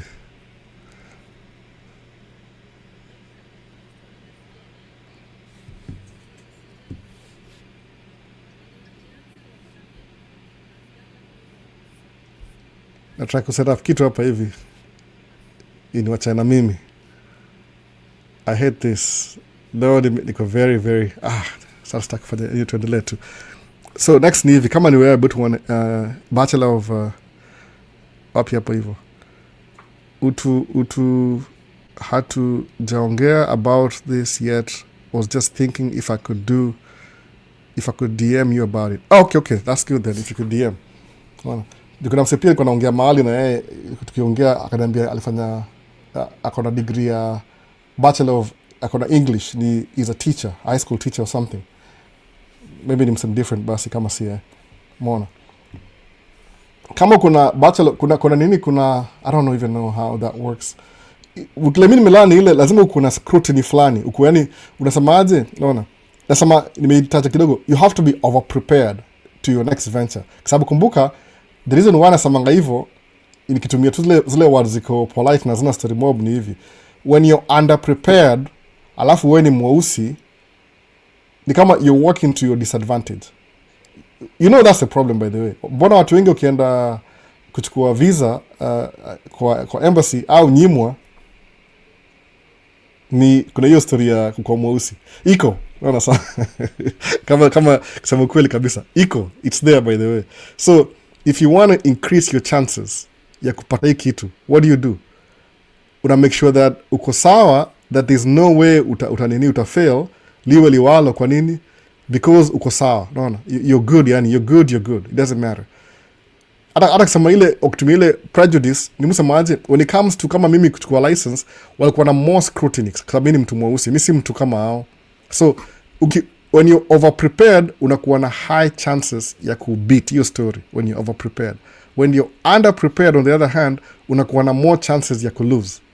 So what would you rather do? Utaka kuwe over prepared ama under prepared? Umeona? Kwa sababu kuna hiyo aspect nyingine, I won't say it but you know it's there, ile prejudice, tutumie jina prejudice. Kiswahili ni ubaguzi, itakuwa hapo hivyo. So ukienda kwa hizi places, understand wewe ni mbaguzi, au angalia hivi, is this whatever person fit to be in our society? Alafu uko mediocre, nasema no, if you're gonna get somebody uko hivyo watakuwa, kwa sababu kama wewe ni mzungu already, uzaliwa Kenya, utafute visa ya visiting, hata kama una pesa una kitu yote, useme utakwenda kuona World Cup, ukiangalia tu hivi ile perception, watakuangalia in a positive way. So utakuwa na more chances just because of what you look like. Like kama wewe ni mweusi, kuna ile prejudice iko inbuilt ndani yake. So it's better to be over prepared. Kwa sababu kumbuka, when you're doing these things, you're fighting for your own life. Ni personal development. Umeona? Suppose ukuje upate hiyo visa ukamkusoma, that's an opportunity. Uko na 4 years ya kusoma. You don't really need to have money ya kusoma. Na kama Victor alikuwa na, I think Victor yofanya akona nini, akona ni something to do with the journalism. Sawa? Akona master's degree, anafanya masters in journalism, University of California, Berkeley, na alipata full scholarship. Sawa? Even while he's studying right now, he's shooting videos already. Akona documentary, he's working on a documentary right now about something to do with Africa or something. So naona umejiseti, sababu kuna hizi vitu ile, when you're really good at something and you enjoy doing what you're doing, unapata the journey is what makes you happy. Kama upendanga journey, umeona? Kama sahi wife hajaongea anything about hii collection hapa hivi. Ni strange, nisema hivi. Approach yangu ni hivi. My intention ni kuwa I want to buy some ile military planes, ndio nijue more, I have a model. So when I'm studying about it, niko na ile lifestyle, kama hii ni nini, hii scale yake ni, what's the scale? 1 to 46. Ile a model plane, ile unaiona, because kuna places kama uwezi kuwa allowed kuenda kwa military base. Sawa? So niko na Kenya Airways, by the way, Kenya Airways mahali. So the whole thing, the way it started ni hivi, nisemaje? Ndanua military, so nikanunua military kama 3, I think kuna 4 military, moja ya North Korea. Alafu kanunua itwaje ingine, Kenya Airways. You run 3 types of planes, Kenya Airways. Ina runningi Embraer, Boeing ile single aisle, na Boeing ile wide body mbili. Single aisle ni Boeing 737, I think -800, I think, I'm not so sure. Alafu inakaa hivyo, by the way, inakaa hivyo. Alafu wide body ni the main one, ile imechorwa ma animals, imechorwa, what do you call that, ma wild animals. I think ni elephant on one side at the back, like kitu ingine on this side, nimesahau, rhino. hiyo ni Boeing 787 dash something dash 8 ama dash 9 kitu kaa hiyo. They have 3 of those, alafu 15 ya 15 of Boeing 737 dash 800, I think ni 15, alafu moja ya cargo, alafu maybe 15 zingine za ama ni ngapi, something like that. Nini Kenya Airways ina kama 32 planes all together, everything together kama 30 something planes, 34 or something. They want to get to 55 by the end of this year, ama by 2030. So it's something I had to look up. So man, I wish I had Kenya Airways. Ubani ile, because it's a small African airline, you can't buy those planes in America because nobody knows. Although they look really beautiful. That's just sina hapa hivi. I'll make a video next week. Yeah, hizo model plane. Share a little bit of my weird hobbies whenever in a car. If you find it interesting, I'll keep posting. Kama si interesting, I'll just start a new channel near the community ingine. Mona. So nakaga hivyo sasa. I'll make a video alafu ni explain exactly how this thing works. So but that doesn't make you money. So kuja kama una come states, which is supposed to be, unajua mostly easy country, I know about that too. Okay, mfanya hivi, mwoga very careful na history ya things. The reason why niko very keen na history ni ile, when I came here in America na green card, nilijua at some point I have to be an American citizen. So nilitook ile time to study, tuliambiwa uta go through exam before you become an American citizen. Kuna ile some exam that you have to see, exam kama some questionnaire, ujue how the government works, civil nini. So because of that, na mostly mfanya kazi, I think from the last since 2010 to date, itaka 15 years. During December mwoga free. I'm very free. Kama sasa nimekuwa home almost 2 months. Almost 2 months, by the way. Ama ni 2 months exactly. No job. Naamka nalala for 2 months. Bills are paid too. But see, I'm running out of money though. So that's I'm running out of money. But no job for 2 months straight. So kusema kweli kabisa ni ile I read books. Na kama when I'm not reading books, I'm watching my kids, because now I have kids. Nikianza kusoma vitabu. So I have a lot of things in my mind, but I don't know how do I monetize what I know? You know, that's the hurdle that I have. How do you monetize what you know? So kama kwa Kenya, for example, you can do skits. Ama unasemaje, yani musemaje, with the resources I have here, ngekuwa Kenya, I could have done so much more. Lakini hapa niko limited because mtu mweusi maybe, hakuna kila mtu yuko hapa. People who are available are not willing to do. Kama usema, this is supposed to be a podcast, na kana wase wanaongea. Lakini podcast yao gaje, mostly ile una introduce topic, una invite guest, na kama unaongea. Once in a while, just because of content, itabidi you bring another guest who you disagree with, 100% disagree with, but ile because ni podcast, mtaongea tu alafu muulize maswali, which is okay. Yani kama unataka kuanza podcast, by the way, si lazima msana kuja huko hivyo mtaagree naye. Sometimes you invite people who you disagree with. Kwa nini? Because you might learn something from the disagreement. Sometimes either ile another, kama itasharpen your critical thinking skills, or make you'll be debating. Yani uta learn something from that experience. See, it's about winning and losing all the time. Sometimes debates ni healthy because it helps you understand the other perspective better.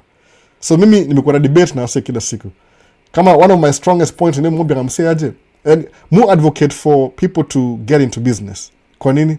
Kwa sababu personally business iko na so many cheat codes. Mujiuliza, why not? No, why not? Okay, una determine kama mambo ya taxes. Taxes zako ziko fixed. The more money you make, will adjust, it makes sense. No. Suppose kama semeuza kwa hivi, na ni gava ina allow. Semi anything ile na illegal, by the way. It's very legal. Uza kwa labda semeaje, kuna mse akona ni employee, ana make $250,000, na wewe kuna business you make $250,000. What's the difference?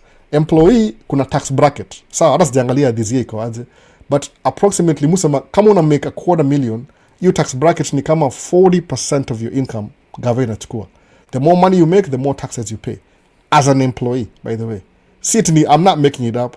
Najua even if it doesn't apply to you, just think about that for a moment. Samaje, as an employee, ukimake $250,000, utalipa 40% of that income taxes. Na hii ni Minnesota.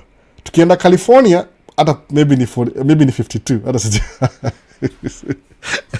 California iko na very high iko na very high taxes kwa high income earners.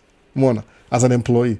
But see if there's anything wrong with that. Watu sema wana discourage, hiyo siwezi, one thing nafa kuji disassociate from ni ile usemaje, you're thinking about a scenario na wewe mwenyewe experience your scenario.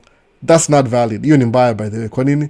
Ni kama tusemeaje, uko Kenya alafu unajifanya you know more about US than mtu yuko US. That's really dumb and stupid. Kuna msema ni mention last week ile kuna difference. I could be talking to you right now. Sasa inaona. Alafu nisemeaje, maza hii room ina smell vibaya. Oh, it smells so bad. Ah, man. But you guys you can't smell it. Unaona hivyo? Kuna limitation. Ukiwatch video, these aspects of your place how we understand. Sawa. So nikasema katubi example ya 5 senses.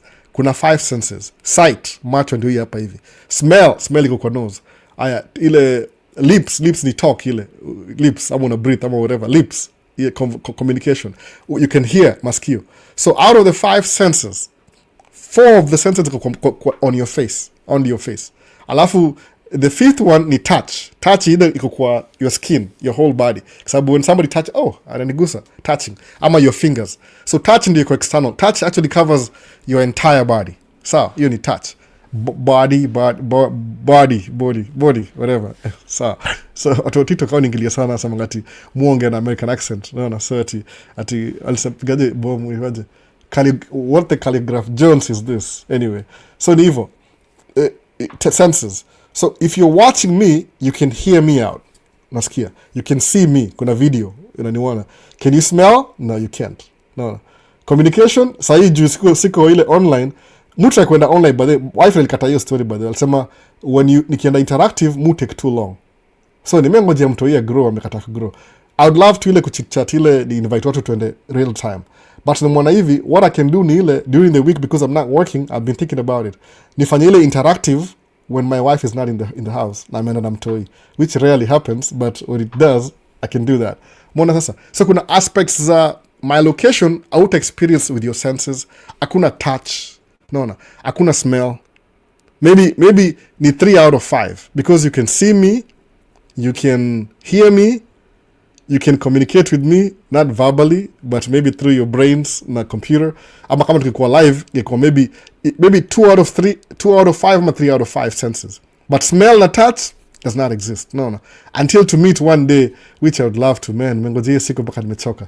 Awa say wote yoga hapa hivi kama ni meeting person. Sema I put the name to the face. No, itakuwa beautiful sana, by the way. No, si kama ile I shall speed a million people. Just a few people. I would love to meet a few people. Umeona? Kina Vini, kina Guru Visuals, ama travel to meet yani, to have a meal. No, whatever. So, itakuwa poa sana. Ile tu tujue ile you put the name to the face. Yakonga poa hivyo. So why kuna hiyo assumption semeaje, sababu California ni hivi. I'm digressing. Ukiishi California, making $250,000 California very easy. Kwa nini? The cost of living is high, alafu the pay is high too. So uzakuwa labda unaangalia hiyo hesabu yako. Kama tusemeaje, kama mimi ni nurse in Minnesota, maybe kama tuseme 150,000. You're very high paid. When uko na master's, bachelor of science in nursing, uko na master's degree level, so you can make 180 in Minnesota. Lakini cost of living ni low kidogo. In California, 250,000. Cost of living ni high. So napata ukisemaje, compare na hii cost of living na hii cost of living, which side makes more sense? Sababu California kuna more opportunity to make more money. Kwa nini? It's a big country, it's a rich country, kuna more rich people. So your clientele, kama useme unaishi LA, ni watu wa Hollywood, wani nas, you're dealing with patients wale ni multi-billionaire, wengine mamillionaire. So kuna ile more opportunity. But kama uko Minnesota, you're just dealing with the regular folk. No, nakitika hiyo.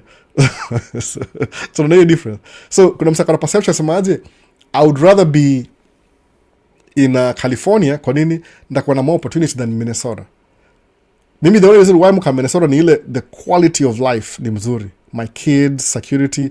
Besides ice, everything else it's just a good place. Besides the cold and ice and snow, wacha na ile ice ingine pia, immigration, hata nimesahau ice na maisha nini, musahau yani, hata sitaka kutika about it. But besides this student sai, it's a good place to raise kids. Naona watu wangu hata ile inawa stress out, by the way. Kama my son, hii story inamsumbua sana. Naambianga wife, tone down hiyo topic ya ice juu kiambia mtoi ana interpret differently. Naona ni kama akona ile awareness kidogo, is old enough to know what's happening. So mwambia wife, tone down hiyo story, usimu affect sana juu he starts thinking a lot. Na hiyo awatu hiyo siku hizi baadaye ni poa asikuwe depressed, umeona. So that's the thing, I'm really careful kile na approach hivyo. So useme kuna perception ya kitu jaifanya, useme tracking ni mbaya, kwa nini? Things are so low. Nakuuliza swali, are you a truck driver? No. And how do you know then? Uli watch TikTok. Okay, if you say uli watch TikTok, ama kama uko admit hivyo, kuna 5 senses. Hiyo video uli watch, ilitumia maybe 40% of your 5 senses. So is that really the information? Anyway, you get the point anyway. Itakamko record, itako viral baadaye, hata sijui. So ni hivyo. Unasema if you're single na una familia, who make $250,000 is good. Kwa nini? Because you can go to California, uko na gross pay ni $250,000, sawa. Ama ukae Minnesota, gross pay ni $180,000. These are real figures, by the way, I'm not kidding. Usione kama ukienda chuo umalize degree, umalize masters, you'll make that money. Nursing especially, sababu nursing is still on high demand. Kuna other careers pia that can pay you that, lakini nursing ile kuna very high demand. If you get the degree utakuwa na hiyo do. So useme if you're single, kama mimi, the way crazy mind me, how would I approach this situation? Mimi nafanya kazi California, nimekuwa $250,000. No, hiyo ni gross income, I don't care. Alafu ni leverage $250,000 kunua hao Minnesota. Because awangaliaga how much money you make anyway. No. $250,000, wow, that's a lot of money. Our cost of living is very high. Alafu one thing I'll do ni ile na try kuishi the cheapest part of California. Si ile karibu na job. Na sacrifice ile proximity to my job, ni kuenda commute ndio ni save more money temporarily, by the way, temporarily. Alafu nikuja ni invest Minnesota na hiyo do. Umeona? So kwa sababu hiyo do itaenda mbali Minnesota than California, because California everything is expensive. Ama any other states iko outside hiyo metro area. Sawa. Alafu want to build. Lazima uapproach in a smart way. But what sacrifice am I making right now? Niko na watoto wanaishi, I have 4 kids all together, but 3 of them tunaishi nao hapa. One lives with her mom, state ingine Midwest huko. Si ni Midwest pia hapa, ni Midwest bado. But ile naonaje, if I move to California, the cost of everything itakuwa expensive. But because I'm raising kids, pia ile amount ya ita increase. So it's not the right time to do it right now. Jumuona, if I was in California with my cameras, naweza get into recording. No, kwa sababu everybody and their mama and their grandma, they want to be in Hollywood. So nasema, nenda nifungue Albert Hollywood kwa streets hapo hivyo. Na mitu wasema na make video hapo hivyo. Nitakuwa na more content California than Minnesota. Kwa nini? Number one, ile it's warm weather, alafu kuna longevity. Ita stretch out because Minnesota will make outdoor videos maybe 10 months. Hata sahi I've missed kwenda outdoor. Hata sina video yote ya next week, by the way. If I'm gonna do a video, itakuwa sit down live maybe. Ama hii ama ndege ni wa show my funny hobby. Mtachaka tu hapa hivi. What is he doing? This guy is collecting toys. See toys, by the way. These are real things. see toys. They are very expensive. Very expensive, by the way. Hii model plane ya P51 Mustang ni over $100. Hata sikumbuki liko over $100. So it's very expensive. So utasemaje, kuna strategy lazima ufanye umalize. Umeona? Kuwatch news, haimaanishi you know what you're saying. Sababu news ni biased siku hizi. Kama kuna ile iko right wing leaning, kuna left wing leaning, alafu kuna middle ground. So whichever. So musemaje, if something inani distract from my personal development, I would rather not dwell on it. Kwa nini? Hainisaidii. So one of the things I'm gonna worry about sana, ndio kama unaongea na mimi ukamko live, I take it personal. Naona. Msaka niambia Alboni aje, I want to get this degree, ni on the masters. I take it personal. Musema this is my brother asking me these things. So kama sijui namwambia sijui, but I'll try my best nimpatie something itamjenga positively, ndio asikufe moyo. Kwa nini? Everybody needs that. Everybody needs a little bit of hope. Come on, everybody needs that, by the way. Siwezi kuambia how you're not gonna do it, nakwambia how you're gonna do it. Because nikwambia how you're not gonna do it, I don't even need to tell you that.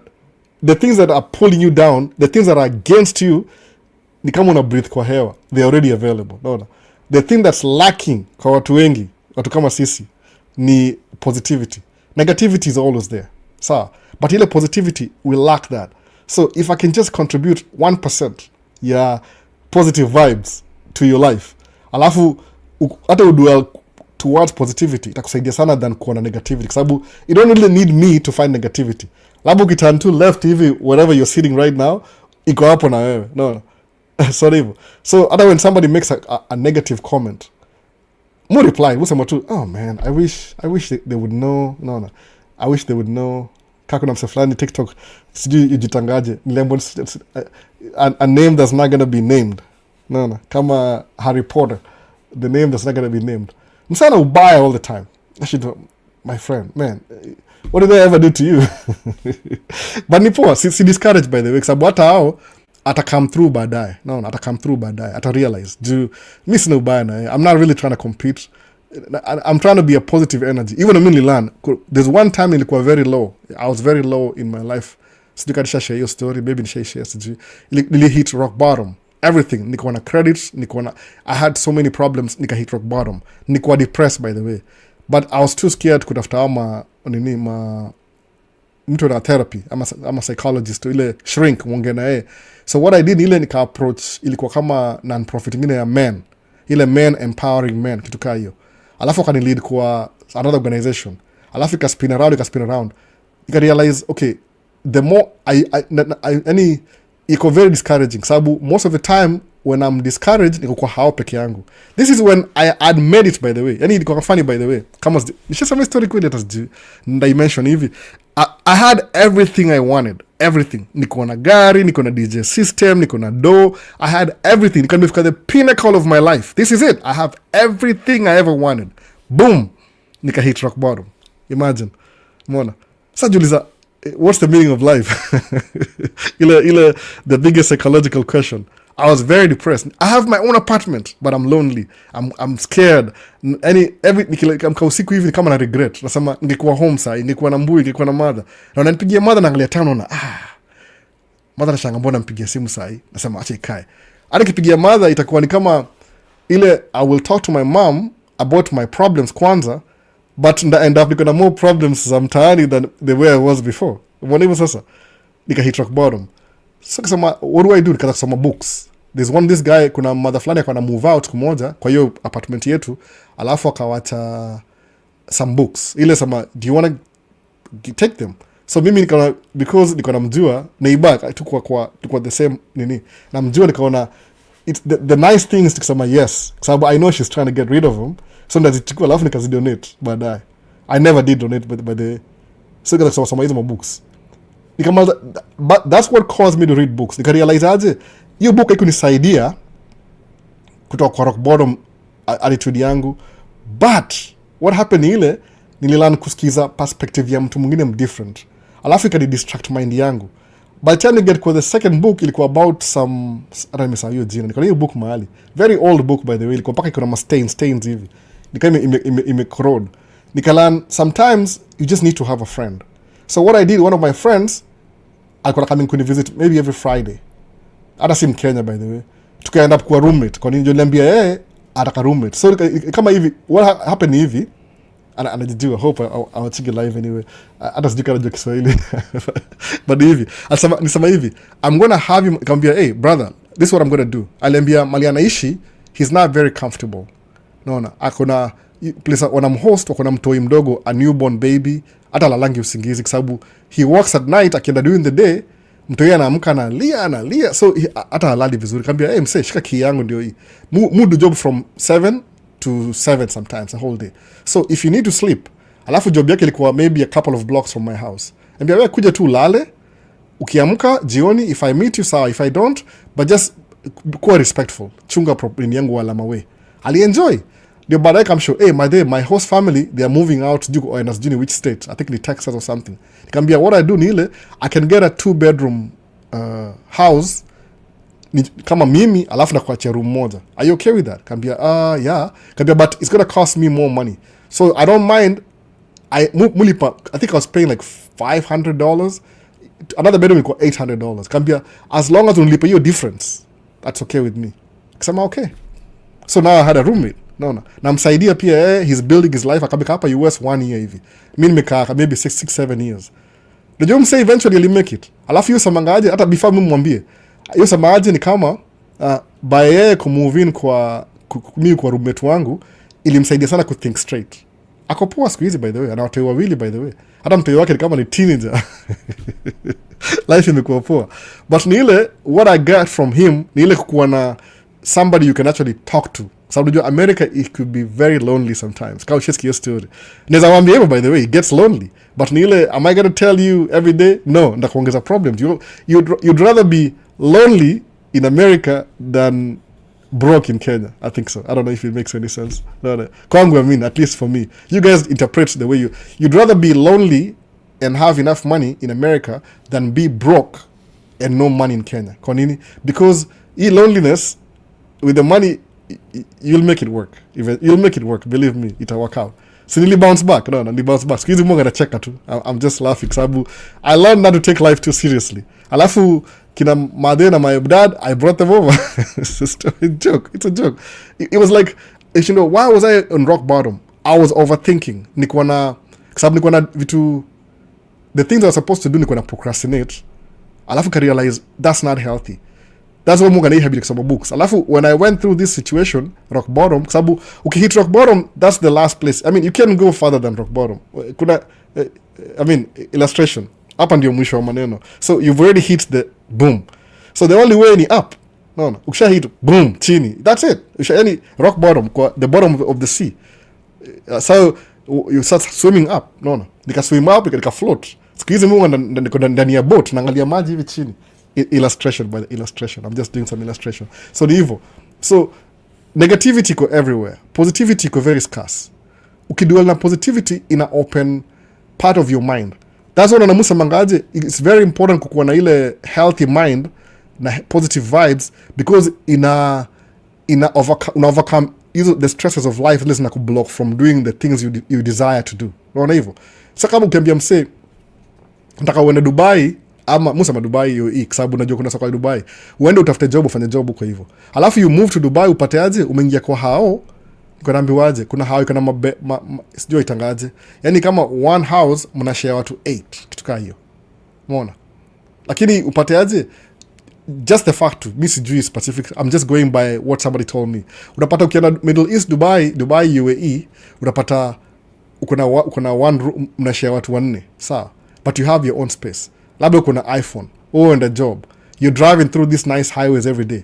That thing inakuchange psychology. So your mind starts seeing opportunity. Bala kuona scarcity on a daily basis, unaweza kuona abundance. Unaona? Sababu you're driving on a super highway. Uko na train services. Unaweza uone Burj Khalifa. The 1st of January, wana set up your place. Do you know how many millions will it spend? Those people have money, ni kama wanazunguka kwa streets. Unaona kitu kama hiyo. Kama kwa hiyo sect yao. You could even do a YouTube channel, by the way, kwa Middle East. Could showcase to how the city looks like, one step at a time, and you'll never run out of content. Kitukayo, for example. So napata it opens up your mind in a way. Kama nisemangaje, everything I do right now sieti ni mchezo. Mimi nisema hivi, nikaangalia Minnesota. Where can I go to have fun? Nikaenda Google. Siku hizi tuna ChatGPT na nini kwa Google. Nikapata kuna museum, kuna theater, kuna sijui historical sites, kuna Mississippi, kuna airport, kuna Native American, kuna oh my goodness, there's so much in Minnesota, so much to explore. So what do I do nowadays? More explore Minnesota. That's what I'm doing. Hata one of my license plates ya gari yangu, my second car, ilikuwa explore Minnesota, fishing. Na hiyo license plate kuna kwa garage. Nilisave nini. Na posti vitu okay, nafanya hivi. I'm going to go back on my old pictures. Juu YouTube siwezi post picture ama maybe najaribu. Nda postia video zangu za kitambo. I can find them somewhere in memory. Uone. So kusemaje ile what shape me ni ile kuangaliaje unakuwa na ile abundance mindset. Kwa nini? Inakuwa attitude. Every time you see something, wewe uangalie the glass is half empty, unaangalia the glass is half full. So inakufungulia njia. Kama the money I've spent on this easy utakujua, but nilinunua last year, see this year. This year ni kama 2-3 hivi by the way. Zimekuanga I've been having them. Ni ile I'm trying to find a place nizi display is because my 2-year-old muitanga 2-year-old tornado. Yeye ni a force of destruction. Anaharibu everything on her path. Na ni dem. she's a girl, little girl, and I'd come up with she's worse than the brothers. Your energy.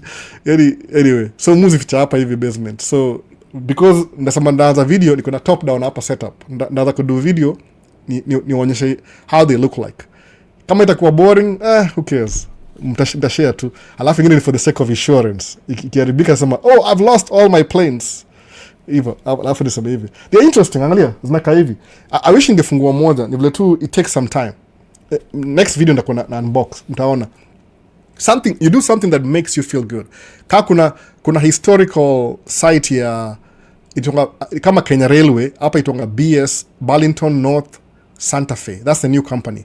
Ilikuwa Burlington BN ilikuwa hivyo, so company mbili zimemaji to BNSF. Santa Fe ilikuwa Southwest, Burlington ilikuwa Northeast. So those companies wamemerge. So ilikuwa BS and Burlington North Santa Fe, BNSF Railway. Kuna history. Okay, there's more about trains na engines. Kuna a whole museum about hiyo. Man. So mbona kaya home na kuwa stressed up, enda watch your museum. Alafu of course utaenda huko asubuhi, you could meet somebody you're new. No, nimeenda kwa, I mean there's so much stuff to do, but ile tu maybe ni ile tuko uko mweusi, kuna wazungu around where you feel uneasy. Kama why would I go out kwa still waters nipige picha za ice sculptures? No, ice sculptures can only happen in the winter, ndio wachonge. Nimepost hizo video by the way kwa Maisha State's Facebook channel, karibu 300 photos. I love that because it gives me a purpose in life. Even when I'm bored, I can still do something interesting. Mwana hivyo. Kudu hii live, kukaa chini kudu live. My wife hates it. So danganyi. Yes, ama tu. You can do better. Can you help me set up the setup? Amekataa. Hata nimeogopa as a sabotage. Juu apendangi nikikaa hapa live more than 2 hours. No. So nimemove hapa hivi. Hata hiyo wamenichocha. So nimerearrange the other room. Ndawashow. Si big deal. Sababu ilikuwa temporary, kama studio temporary. At least hapa ni kama almost permanent. Is because the last 2 days tumekuwa na below zero temperatures in Minnesota. Below, let's 38 below Fahrenheit. I think kama 27 ama 21 below centigrade. Niko naangalia temperature ya Nairobi na cheka tu. No. Angalia temperature ya Nairobi. Na cheka tu kabisa. Mwoga na Nairobi hapa tena show. Angalia Nairobi. Hii ni iPhone. Color yellow inamaanisha warm. 15, minimum ni 15, 17, 15. Kesho in Nairobi, angalia Nairobi kama mtaona, siji hopefully in temperature Nairobi, naona ina view kwa siji I focus ndio Nairobi. Sawa, okay, everything iko red, inaonyesha warm towards warm temperatures. Haya, to switch to Minneapolis, naona -17 sahi as we speak. Angalia hiyo blue, hata kama itaona siji tafika macho, hata mwezi yana sijika nini. -17 sasa hivi. Kiangalia hivi ni depressed kwa sababu hii ni Musa manatumianga Celsius ndio nijue how it is. Kama leo ni -25. Highest temperature leo -16. Ndio kwa minus. So 25 ni a higher number, but kwa ile scale hivi ni a lower number. So tuko -25, highs ya leo ni -16. Kesho ni -9. So kesho itakuwa a little bit warmer than today. Sababu itakuwa -9. Sikia story na celebrate. Alafu before tukuwe 0 ni Tuesday, wacha Tuesday. Ile Tuesday nyingine ya sijui itakuwa February ama nini tu date. Itakuwa 1 2 see hata sijui ni lini itakuwa 8. Yeah, February 2nd tutakuwa 0 degrees. February 2nd.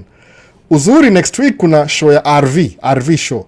There's so many shows in Minneapolis. These will happen indoors because ya weather. I will go. Nda record? Maybe not. Kama ningekuwa na Ibra tungeenda juu nipoa kwa interactive. Kitu kaa hiyo. So you have to find things that zina build positivity.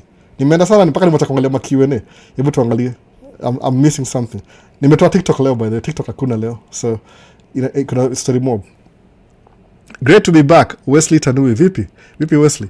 So kuna you don't like truck driving, Albo. The blue collar industry needs people like you. Say, I don't like it, but I like the money. So the two way. I don't like it because it takes my time to do fun stuff, but I like the money. So money is the only reason why. Other wife is a psychologist. She can look for a job. Lakini will the job make $1,400 a day? No. Amedu job 2 days last week. Hiyo ni karibu 2,000 something already. Hata kitu expensive bado. So that's what it is. Question ingine ni, hello, my daughter did her Form 4 last year and she wants to enroll nursing uko. How can you help, please? Ni Lilibeth Gadure. I can't really help. I'm going to be honest. Kile mudu ni ile, I'll guide you on how to go about it. Mona. The best she can do ni ile, wacha apply shule. But isikuwe the only thing she wants to do. Wacha ingieta kama nursing ile ya nini, sababu kuna watu kwa Kenya sahii ma nurses au wenda nasoma I think sijui nishongaje nursing school Kenya nimesahau jina. Alafu unafanya NCLEX. NCLEX ni kama TOEFL. Ile inakuwa allow, I don't know how to describe NCLEX. Ni ile inasema whatever you study hapa hivi you know enough to work in America. Mona. Nursing is really good in America, by the way. Kenya it's kawaida ndio. Niko na mbwana dem plan ya nursing anasema singine hata walipu on time. It's so much problems. Hapa iko so valuable. Median ama minimum bottom line nursing. Bottom line nursing kuna nursing degree ni 7,800 a month. When ni the lowest nurse, yani kuna RN ndio umeanza. Wachana ile bila degree, wachana ile ya caregiving, wachana caregiving. Hiyo ni CNA, certified nursing assistant. Wachana hiyo. Na ungeaju ile umeenda shule kama 2 years hivi. RN, minimum RN is $7,800. Sikudanganyi, by the way. 7,000 is good money. Sikudanganyi. Very good money. Especially for a nurse, oof, man, it's good money. 7,000 is good money. Other in the US standards. Do you 7,000 divide times ni kama almost 100,000, almost 6 figures. Alafu ukienda graduate nini ukuwe na 2 years RN, uende ufanye ukuwe Bachelor of Science in Nursing, ukuwe na undergraduate, maybe the 11,000-12,000 a month. That's good money still, 6 figures. Ukienda kusoma umaliza after 1 year ukuwe BSN, sasa unaongea juu ya $250,000 plus. No, depending on what category. Sababu bado ukienda job, wewe ni mdosi, when you're the manager nurse, by the way. So kitu kama hiyo ni very profitable. Hata ukianzia Kenya, sasa ile msimangaje ile concept ya make sure you kill 2 birds with 1 stone. No. Usirely na kitu moja full time. Always do 2 things at the same time. Itakuwa poa hivyo. Ile you're doing this while doing this. Doing this ndio usikufe moyo, naona. Usikufe moyo. Ingia itongaje? Kenya Medical MTC, Kenya Medical Training. Something ile nimesahau jina. Ile unaweza train kama medical ya Kenya. Ingia hiyo uende kusomea nursing. Sababu the nursing you do in Kenya is the same in America. It's just in America it pays more money. That's the same thing. No. Anza nayo. Build career. Another challenge ni ile kupata F1 visa kuja kusoma. Na una ile financial background, they might give you a hard time. Alafu nimerealize watu wengi oga hivi, most of the 19-year-old Kenyan kids hawako articulate enough. Kwa nini? It's our education system. Yani people who can defend themselves at a 19-year-old, they're very few. Ni kama maybe the system, sababu my kid kama sahi my son ako 11 ama 12 ana turn 12 this year. That's why I'm confused. Ana turn 12 this year. So he's an 11-year-old. My son can give a speech mbele ya watu. Kwa nini? Shule na wafundisha hivyo. Yani you can actually write some notes umpatie, he can give a speech as an 11-year-old. Imagine my son. Kenya unless ulikuwa na ile extra curriculum activities, kama ulikuwa maybe theater, ulikuwa na ile nimesahau jina, ile poetry, you speaking, public speaking, ile kama ulikuwa poetry, they don't call it in America inaitwa public speaking. Umeona? Yani my son is a little bit akona ile tendency towards art. So kama mimi communicate hii Maisha States, hii nimelearn. This is acquired knowledge. You see, this is not me. This is acquired knowledge. So napata a 24-year-old in Kenya atakuwa naive, timid, akona uoga. They've never spoken in public. So kienda embassy, ile butterflies in the tummy zinamharibia. Unless wale watu sijui kama it could make a difference kama ni Mkenya yuko the other side na interview. But again, hata sijui nisemeaje. Yani kuna ile I wish though ni American embassy, si Mkenya ameandikwa job huko. Kuna ile people wa team wana grow kama wana uoga, very scared. Nimemeet 19-year-old wana lack ile confidence. My son is very confident. Nampatia mwambie go speak about the P51. inatumia kama leo niko hapa leo, I can give an illustration. P51 aeroplane, naona P51, talk about this, naona ataanza what do you want to do daddy, ambia just tell me what I told you about the P51. P51 ni one of the best planes hasa ndio ili win World War II. It's not really a world war, sio hivyo, ilikuwa according to PLO, ilikuwa ethnic war ya wazungu, ilikuwa white on white crime. Ambitions are conquering whatever that was, si ilikuwa war. Lakini there's a story behind the red tails, sawa, ile the Tuskegee men ilikuwa, it was a Tuskegee experiment. Military ilikuwa na discriminate watu weusi wasiende war, so they gave them very old planes, which I should buy that too. Ndio story yangu make sense. You can be my son, I'm going to buy the other plane too. Hii ni P51 Mustangs D ni kwa the latest variant, kulikuwa na A, B, C, D, ilikuwa na upgrades. So ukiambia my son, just give me a 10-minute speech about the Second World War, topic ikuwe P51 Mustang plane, atakaa chini aniambie tu, articulate. Kwa nini? They do this every day. Klasi yao kuna rotation. Ile yani kuna every week kama groups, yani I think there's kama 10 even, so you come an 8 ama 10, I don't know, kwa sababu watu move out. There's a family that moved out, say they are 10 in their class. So unapata in the whole semester, kama ilikuwa 2 weeks ago was my sons ya kuongea, yani kuna give presentation for class about whatever they are studying. So unapata education system hapa hivi, it teaches you public speaking, so unakuwa confident in how you defend yourself. Kenya tuko very timid, ni ile kama colonialism, naweza sema hivyo, ile the teacher speaks, everybody mute, karibu niseme ile jina mbaya, mute. You don't challenge the authority. Sikia story, you don't challenge the authority. You're a good boy or a good girl, you sit down, put your hands, fold your hands and put them between your legs and pretend to listen, whatever that is. My son yonge na mkono anani challenge, naona kitu kama hiyo. So you attitude you, so kienda kwa embassy to get the visa, you need to have that attitude ndio upite. Mimi siku hizi somewhat niko nayo, somewhat, because I speak forcibly sometimes. I could sound so, niko 6 feet 10 feet tall, I'm just 5'9", I say it's very short. Lakini ile unaongea na ile gravitas, any the tone of voice, they don't answer your question. That's why watu wengi wale kuna deep voice au pata more audience. Kwa nini? The voice itself, perception, ina change somebody's mind. Naona kama sawa ni mwanaume kuna ile deep voice, ukiongea na dem shamwangika, unaona that kika hiyo bad example, but you know what I'm saying. So napataka if you're 19 kuenda embassy itakuwa hard kidogo, you're very timid, you're very scared. So mimi nilangu kuwa bold. Tukienda job, I'm bold respectively. No. Squee bold arrogantly. But sometimes it's good to be arrogant. Sometimes I wish I could just be a little bit arrogant. I can speak my mind. It's a lot of money. Nangalile liability, asset. Let's dwell on assets. Nikuwe too bold but respectful. But I can be bold and arrogant. Kama also comment matope hapa hivi, I can tear them down if I want to. Mini debater. But musa mangaje, what's my end goal? What will I achieve? The best ni ile watu tu wakamkuona tu, eventually they convert pole pole. Watajua tu mimi na namsema beti ati muda nganya wase, I'm just lying to people. Niko Nairobi. Oh, really? Nika post video next naendesha kwa snow. I did that intentionally. Alafu nikamfeature. Hata sikumwambia jina yake, sikumpatia shout out. I'm making content anyway. Kuna hiyo bold, be bold. Alafu utaanza hizo questions. Utamove so many places. Usijidoubt by the way. In my own analysis, ukikuja hapa hivi wazungu wengi wako na opportunity but wako very mediocre. Angalia kama president wa Kenya president wa America sahi. Kisabu kweli kabisa, uni mtu aliingia Ivy League school, kama alienda Ivy League school. Yaani alienda Alliance ndio the best high school. Alliance hizo izongaje hizo jina za high school. Ilikuwa nini?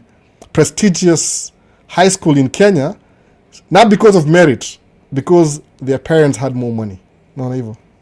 Ilikuwa aitongaje legacy students. Ile tu because your dad went there, you're such a B grade student, but because you have money, they'll keep some legacy because babako you donate kwa hiyo shule.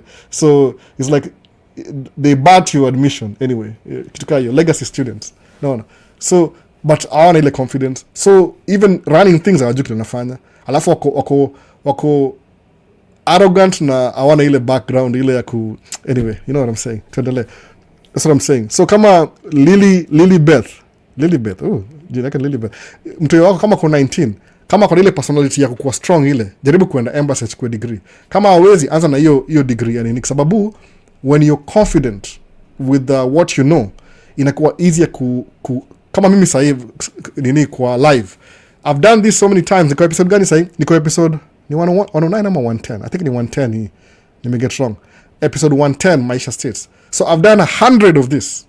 110 of this. So over time unaget ile confidence.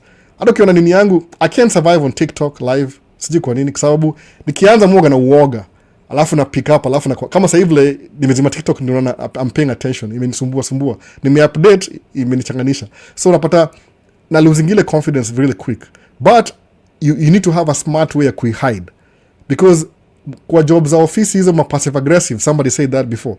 Ukikuwa ile timid, people will they will walk over you every day. Na si ati wewe sim smart, you're smarter than all of them kwa hiyo room, but because uko timid na uko scared na uko confident, you look like you're weak. No. So lazima stand up, unaongea, ukiongea hivyo unanyamaza, wanakusikiza.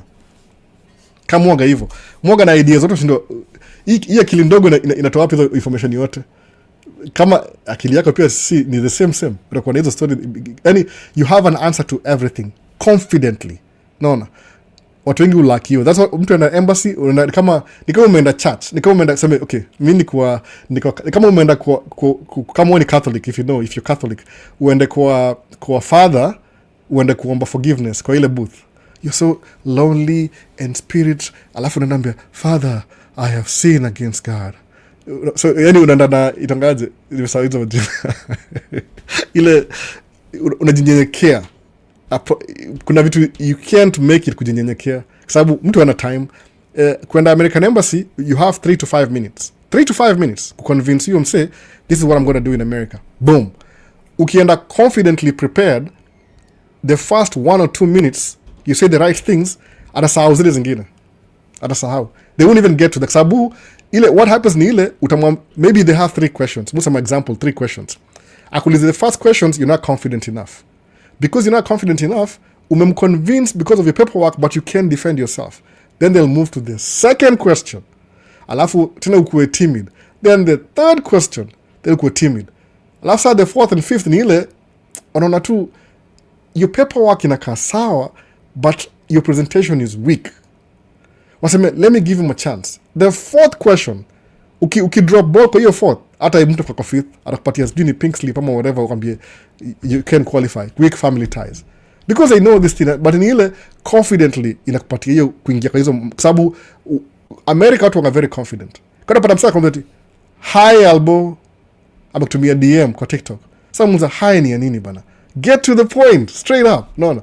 So kinambia hi, I don't even know you yet. Babusa mangaje, because it's my brothers and sisters and I know imagine sani mimi perspective, nasema hi, how you doing?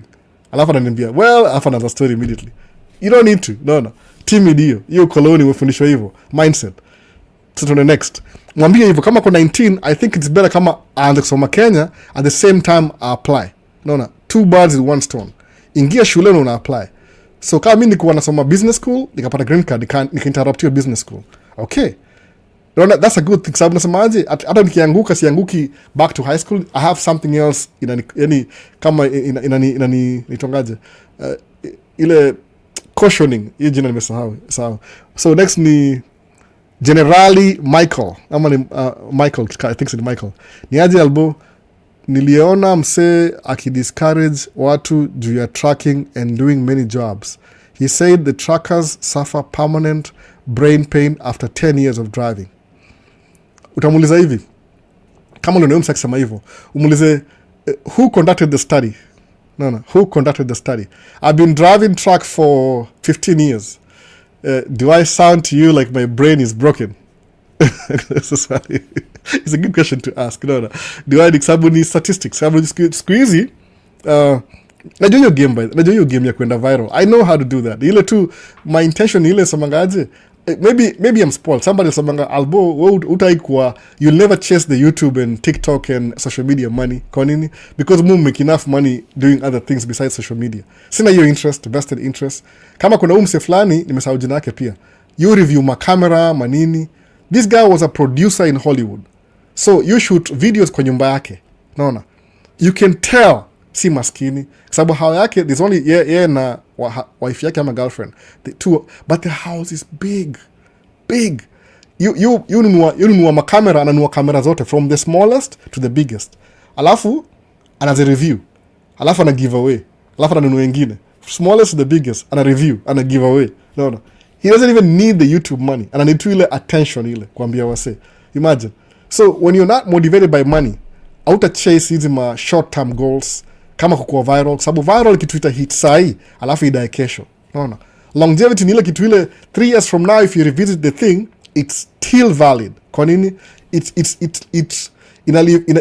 inachukua ile the test of time, ina beat the test of time. Muona hivyo sasa? So, kama sasa 10 years, I've been driving for 15 years. Maybe nikianza tracking my brain was broken. Yeah, maybe, I think so. I think my brain was terribly broken nikianza tracking. But I'm actually wiser. No. So, kama alikwambia study na one sentence, mimi niko na lifetime experience. Believe me, I've been driving truck for over almost 18 years. I got my license in 2008, by the way. So tuko 26, almost 10 years, 20 years I think. No. Alafu my business nimeanza local 2010 September. Ni kama 2011 say example. But lazima to count 10 anyway. So kwenda mbele utarealize I've been driving for over 15 years. So what do you mean 10 years driving? Kuna specific maybe study. So ukienda over the road, hauna familia, hauna kwa sababu mimi the one thing I hated so much ni kukaa barabarani bila mpango, unaona? Na watu wengi sijui nisemeaje in a nice way. Watu wengi who drive truck or matruck driver au drive truck, especially wazungu, hawakusoma. So unapata tu msee anachukulia hiyo kitu ya driving kama tu is a way of life. Wanaendelea kukula ile unhealthy, wanalala. Yani they don't take care of themselves. Naona. Mtu smart, kuna Wakenya ngapi unajua drive truck? No. Very few, by the way. Jua Kenya soga tuko chap. I think so, overall. Ile, maybe, nasema tu from my perspective. Everybody mujua truck, akunanga msemu nono. Kila mtu yuko average tu. No. Unless kawa ni mimi naona kidogo je niko home 2 months. Nakula tu. Hata nimepungua saa hii. I was eating 2 months before Christmas. Si sana ni ile tu. Saida kulanga 1 meal a day ama 2 meals a day. So, anyway, tuendelee. I don't think it's true. Ni statistics tu. Ulisikia tu. Good question though. Usiogope, ni mzuri kuisema ndio to clarify. Ndio usikuwe na hizo wrong assumptions. No. So kuna, have you considered writing a book about your journey and tracking? I have, lakini who's gonna buy the book? That's my problem. Afadhali ni focus na vitu zingine different. No. I have to. Kama my plane collection. No. This makes me happy, by the way. This mlima hii. No. Chini kabisa ni Kenya Airways. I love that. No, Kenya Airways. This is really good. Hata sijamaliza. Maybe by the end of the year nitakuwa na 2 towers ya hizi. This is everything I own. Model planes. Real kabisa, real. I'm tempted to show you. I'm really tempted. Itaharibu video but I'm tempted. Nafunguliwaje? This makes me so happy. Sababu ni ile I take pictures too. Ni kama a new hobby. Nigundua kuna air show every city, everywhere. Naona. This really makes me happy. Nafungua kweli. Tell you what I'm saying. Oops, naangusha vitu. Okay, hii ni a replica 1:48 replica ya the real thing. Naona. Hii plane ni vintage. It's only to own this plane ni kama $2 million sahi. Naona. So I don't have $2 million, but I have $100. So angalia hii ni model plane. Angalia, look at that. That's fake kuishika, angalia. Kama ni itaonekana sijui hata. Okay, ile view ya plane angalia, red tails. Naona red tails inakaa hivyo. Naona hiyo plane. This is the real plane. Iko painted na kila kitu military. This makes me happy. Hii ni collector's item. Naona inakaa hivyo, red tail. So this is a plane. I love doing this. Hivi kama hii. I can't afford the $1 million plane. So imagine leo niamke nikuwe millionaire. What do you think I'll do? Nitakuwa na a real collection of these planes. Naona. Acha nifungie. Mtu yeye sijui niko nayo hapa hivi. Utakao. In everything, by the way, replica. Sawa. Kuna stand, alafu kuna hizi accessories kitu kama hiyo.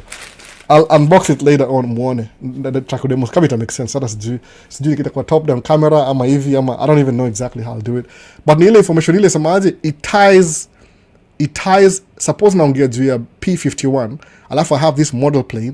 Now ukiwatch when I tell my kids history ya Second World War alafu naonyesha plane, Daddy, I know why it's red tails. Why? Because the tail is painted red. So wanaiona inakuwa visual. So ikuwa visual because that's how mostly they learn in school.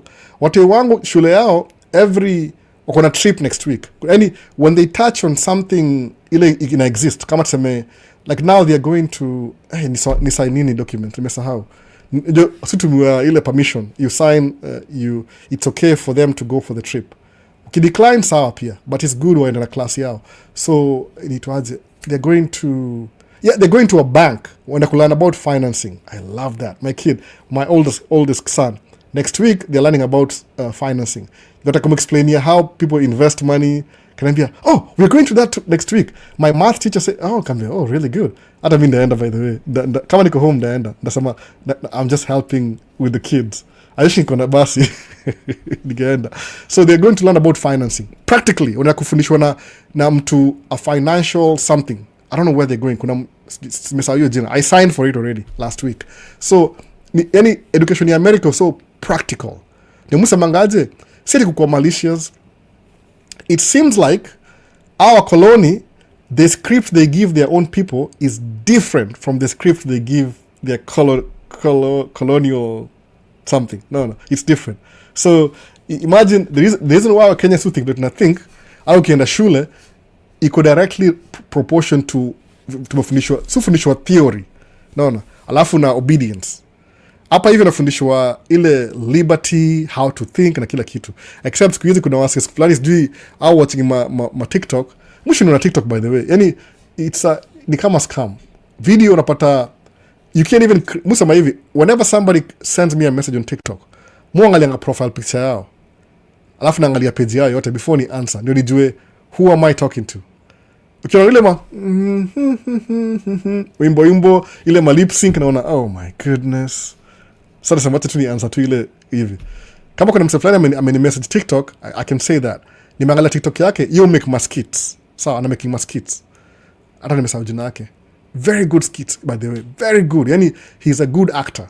Alafu kuna video mob I was very impressed. Nikamwambia hey, good job. Alafu ameniambia I need a camera. Nikamwambia man, niko broke sahi. Ameniambia nikikuja na camera nimlete camera to record. Nikamwambia I can act but I can buy him a camera. Because I'm impressed. I'm very impressed. No, I'm very impressed by the way. Whatever he's doing, akona 600,000 followers. But hiyo content yake iko so good that I can't help it. Lazima nimwambie. No.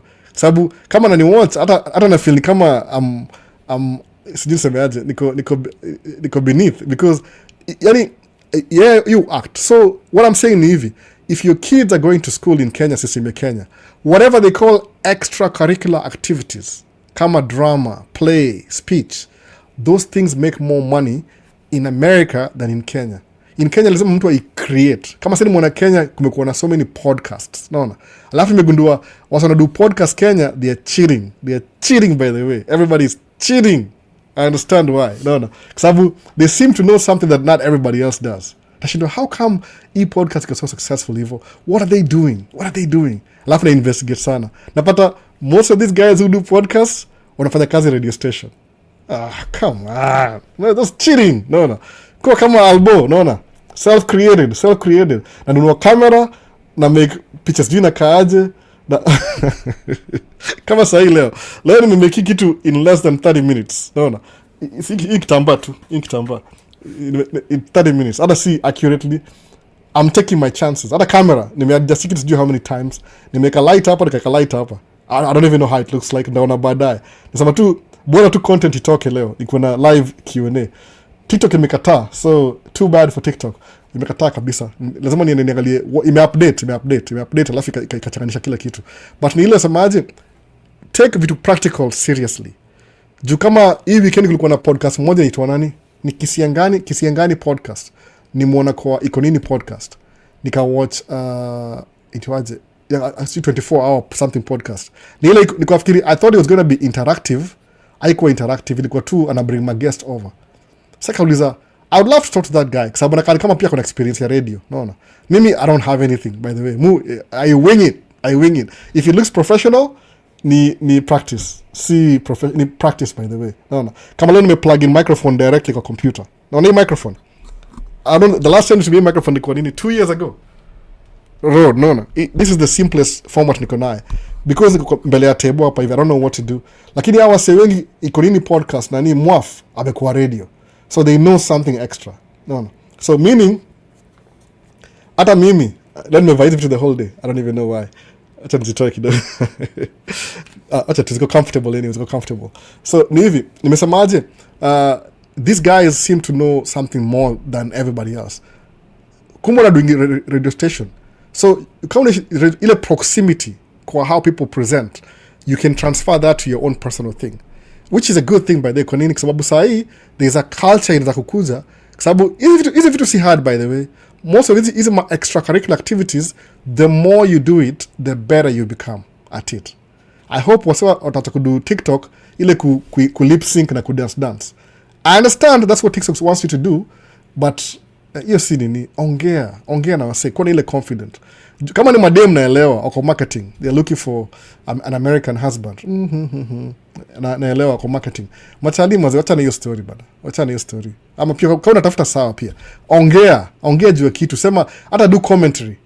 Talk about your sababu kuna msali sema last week asemaje? Nani akasema hiyo story? Alisema sometimes mimi kwa depressed hatukuwa na social media back then. Sikizi mwoga by the way I get depressed too by the way. Sieti nime escape ati I've escaped everything. Ni ile mwambia na wife doing the live session on Sunday na my new friends make the last 3 years ni kama therapy kwangu. I feel fulfilled. I feel kama niliset objective nikaiachieve and I get to make some new friends. No. And I get to help some few people. So I feel good about it. It makes me feel good. Ingawaje na hapa hivi nitukanwe nikuwe threatened niambiwe sijui nini, you take too long, you should naambia too much. She hates it. It's a dangaji wife you hate this story sana. And she hates it. So but it makes me feel good. Kama nimeachieve something, I look forward to it. There's nothing that I look forward to like this. That's almost a perfection. Kuna lights hapa chini nime rearrange. I didn't want you guys to see this but too late. No. Kama hii collection hii jaza kwa story bado sijui kwa nini. I think because pia I spend more money. Umeona? Nime bring my camera hapa. I'm going to be recording record something else different. Juu leo ice bado kwa mtaa. Vile muji wanga Trump administration, when you complain about something they double down. No. So juu watu wawili sahi hata stop watatafuta tena wengine. Ama ni hivi, yufanya hivi ana do something weird, mna complain ana double down. Alafu mkienda complain sana, alafu kwa kuna consequences ana back off slowly kama kwa ifanya. Alafu anaanza a new controversy. Umeona?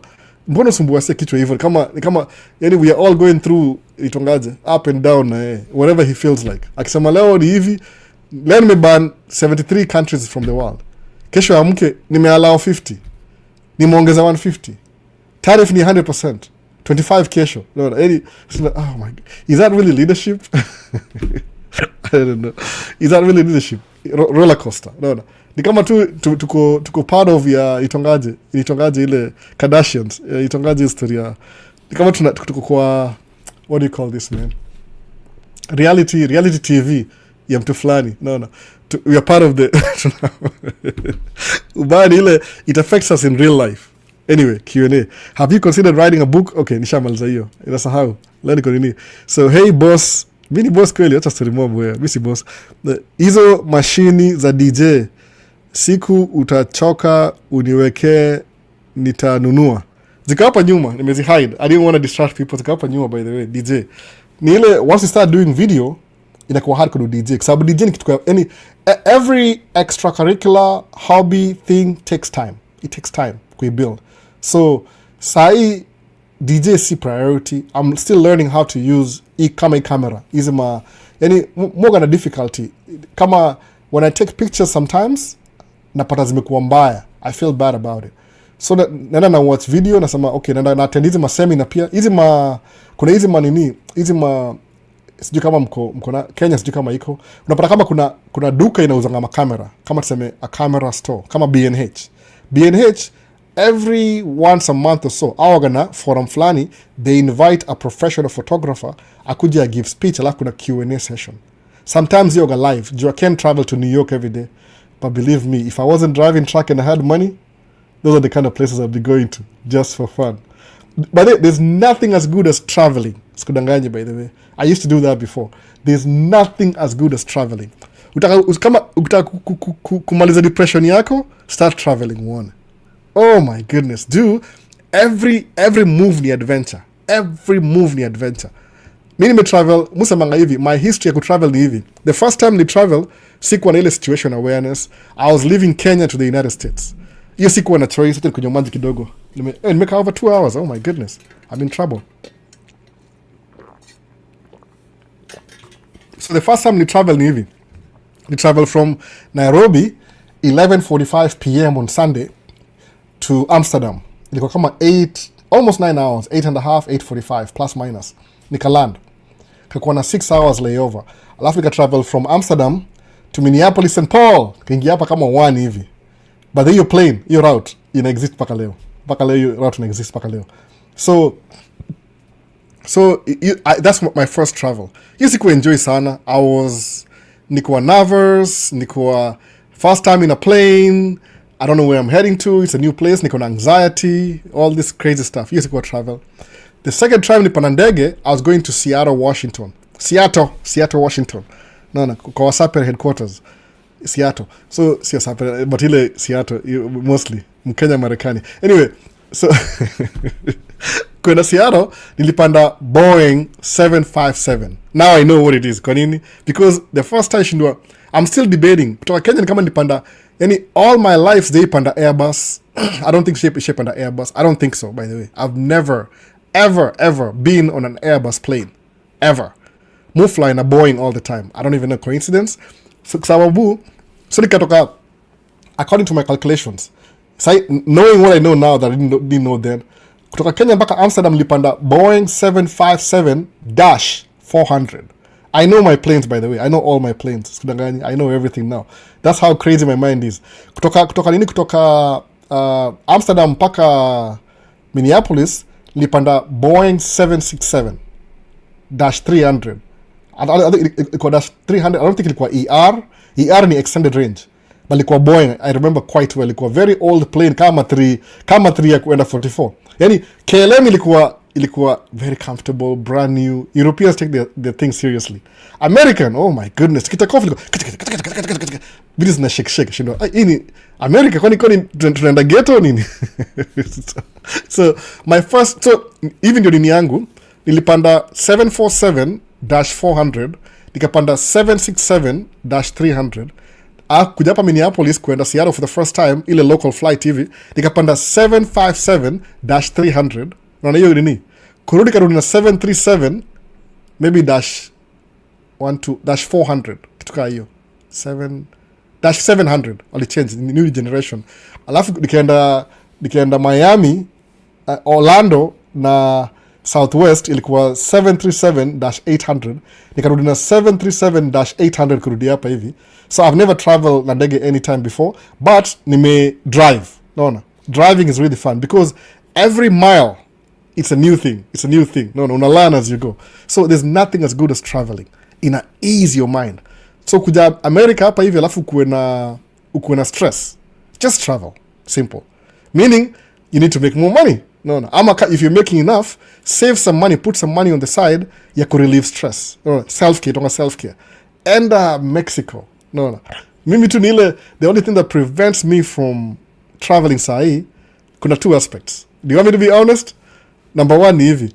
Niko na watoi 3, alafu number 2 niko na wife. Na wife akwage na take vitu zake very seriously because anajua mimi nalipa bill anyway. So mimi ndio backup yake. So nikimwacha peke yake ata complain. So that's what is travel. Lakini traveling, every experience ni kama unawacha stress behind. So kama uko States na uko stressed up, hata kama unafanya job ngapi, take some time off, enda Las Vegas for a weekend. Don't even do anything. Hata tu fly, uende fike pale hivyo, ulale kwa hoteli, ukule lunch, ukule dinner, utembe kidogo urudi, alafu urudi. If you like the trip, next week, 2-3 weeks, do it again. No. And it's rental car, just do some fun stuff. Uta unwind. Lakini kwa tu routine. Kama mimi I've been stuck in the house for 2 months. Kudu hizo ma videos zimenifurahisha. I've done so much, nimecatch up na video zangu zote. Paka nimetumia best yangu fulani nilishoot wedding yake, ilikuwa for free. Sijui ni 10 years ago. Nimetumia picha last week. They didn't pay me though. Ilikuwa free. So I've done so much, by the way. So I'm learning ile extracurricular. Take extracurricular activities very seriously, because you know that relieve, besides the profession, that was na unwind. You know, unwinding things. So tumeenda 2 hours. So sijui kana ingia TikTok, I don't even know. But actually in the next question. By the way, I've heard you mention about bringing your parents to the US. So did you sponsor both of them, or you can only sponsor one? Both of them, if they hear you ni jibu bani swali. My mom amekaa hapa, I think ni 8 years. My mom, I think almost 9 years. My dad ni kama because they came wakarudi. Acha nione. My daughter is 15. Walikam the 3rd birthday. So my mom amekaa hapa 13 years. My goodness. 13 years. My dad ni kama -3, 10 years. No. So my parents have been here 10 years. Wako 70s wote, by the way. So I sponsored both of them. The happiest thing of my life, by the way. Buda yangu akona my dad, acha sema my dad, jisema Buda nembwa. Buda ni shenya millennium. Albo, yuni shenya millennium. My dad alikaa Kenya 3 years peke yake akaboeka. Nikamwambia kuja tu tuishi hapa, akakuja. So siku hizi last year I traveled Kenya 3 times. See good things. Ameenda sijui ni funeral ingine. Alafu sijui kaiko Kenya sasa. I don't know if he's back. Maybe amerudi sijui. Alienda December pia. So I'll travel back and forth. But that was one of the happiest things of my life. Juu saira see it ni shida mingi. I get to see them every day. Mona. Ingawaje they think I don't appreciate that much enough, but I do. Wako tu 5 minutes away from me. They're not so far, by the way. No. My kids know all their grandpa, I think their grandpas from Kenya na wajua wote. So my kids wako na hiyo privilege kukuwa raised while seeing grandma and grandpa on a daily basis. That's beautiful. No. Hope was to move out. Waendelee hivyo. Kama my mom, you spend time na my 2-year-old wanajuana. No. Hata vile madheli kamkumuona ilikuwa last Sunday. Alikuwa juu my kid tumekuwa na yeye home for 2 months. He knows dad is home. So kaona grandma akaanza kulia. So shinda analia, is it out of joy ama out of pain? Ni ile amezoea every time akona grandma, daddy and mommy are not around. Saka feel grandma was coming to get her. It's funny though. But it's a privilege. It's a really good privilege. Kama my son amekuwa around grandpa and grandma since he was 2 or something. My son. No. Imekuwa hivyo. So basically it's a good thing. Niliwaplaya both, by the way, wako hapo both. Hata waambia kila mtu. Huyu ndio Albert. Huyu ndio ametuleta hapa. Awesome, I'm kila saa. Nasema, I want to shrink. Nasema, I don't want to do that. So, okay. OLY, nasemaje, frankly, nasemaje, sports has reminded me, Olwa Sports has reminded me of something. So, after sponsoring your parents to the US, are they working or are you taking care of them?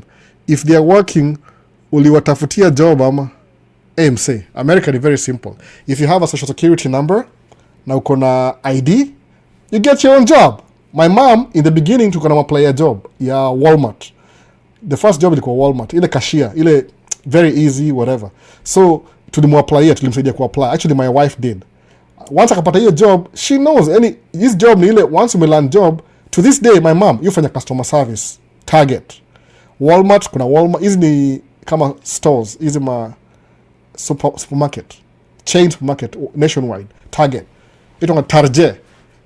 Ana nikidrive gari, angalia video yangu ya kidrive gari, the last video nikienda Stillwaters, kuna mali nilipiga kona hivi kuna Target. That's where my mom works, by the way. Iko tu within the neighborhood. No. My mom, job yake iko kama tuseme 3 minutes away. But you drive bado. Because, you know, so after hivi, my mom alinunua gari, akona 2022 Toyota RAV4. Alinunua brand new, my mom. And it's paid off in full, by the way. Alinunua brand new. So what they do ni hivi, my mom, you drop off my dad kazini, alafu aenda job. so autoka 1 hour earlier, then after job jioni ile PM shift wote, so my mom goes akitoka job anaenda chukua my dad alafu anarudi home. That's what they do. Wako tu sawa, unaona. Alafu wanaishi na my sister pia na my brother ako on and off. You come weekendi, so tuko sawa kila mtu. You apply for them. Ukishakuwa na hizi mavitu za kudu job, kama uko na makaratasi ya kudu job, unatafuta job mwenyewe, si lazima utafutie job. But if I was rich enough, pana madhi atataka nikujua by the way. Yosema I like going out, kwa sababu akienda kwa customer service, when she sees people anasikia poa, ile inasaidia ile nini yake level ya stress ina reduce. Akienda job ina reduce stress juu she has friends uko anaona ma customer, so yosema I like being there. So nimetaka kumwambia quit job, amekataa kabisa. So I get it. Hata mimi msemangaje, if there was one thing I would do ni kufanya kazi kwa store where I can see people on a daily basis. In a reduced stress level. One of my best jobs in America ni kwa cashier. That was my best job ever. It didn't pay enough. Ilikuwa minimum wage $7.50, 7.5, 7. Ilikuwa I used to talk to people on a daily basis. Wasana nijua, tunaongea, tunaanza conversation inaisha. That was the best experience ever. Sikuwa stressed. And the things I was going through, I was yamini.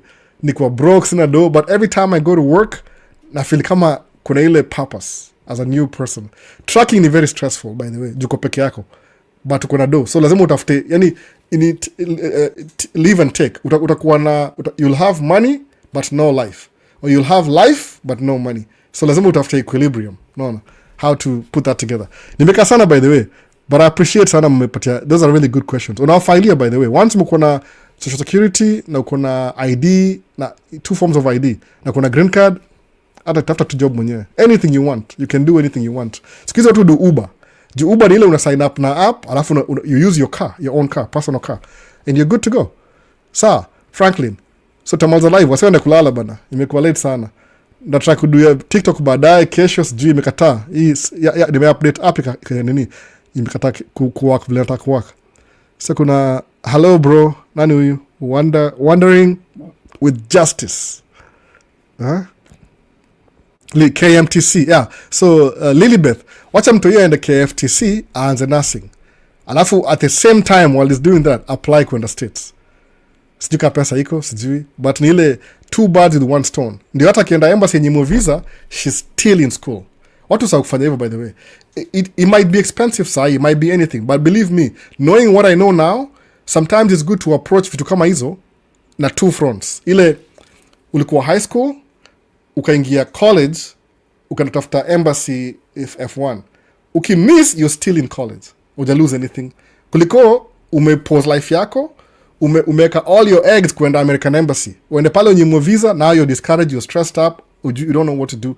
The best one ile, wacha ingie KMTC aanze nursing, because believe me, ukienda shule, you only do it once. No. Kuna wasa walitoka Kenya na KMTC, wakawapa kufanya NCLEX, kama wako hapa NCLEX, wakapata job. They never did anything extra. Ni ile tu unaona for more money, wakaingia community college, wakapick some classes. Now they are nurses, they are making 6 figures. No. Na ukiona mtu nurse ni kama huyu mtu ameuliwa Minneapolis jana, ilikuwa it was a nurse, surgical nurse kwa VA. VA ni place ya military veterans. No. Na wamemuua. Umeona? White on white crime. Sijini ya asini mbaya nao. Watu wa black tumekaa mbali. We try to tell them wakusikia. Wako nao ndio wako privilege. Anyway, that's not the point though. I'm scratch that. I didn't really mean that. It's so mean. A life has been lost. A life has been lost. Hiyo ndio kitu, yani the big deal. Umeona? It didn't have to. Ni unnecessary by the way. Anybody who's in power kiangalia, it's very unnecessary. People should not die for stupid stuff.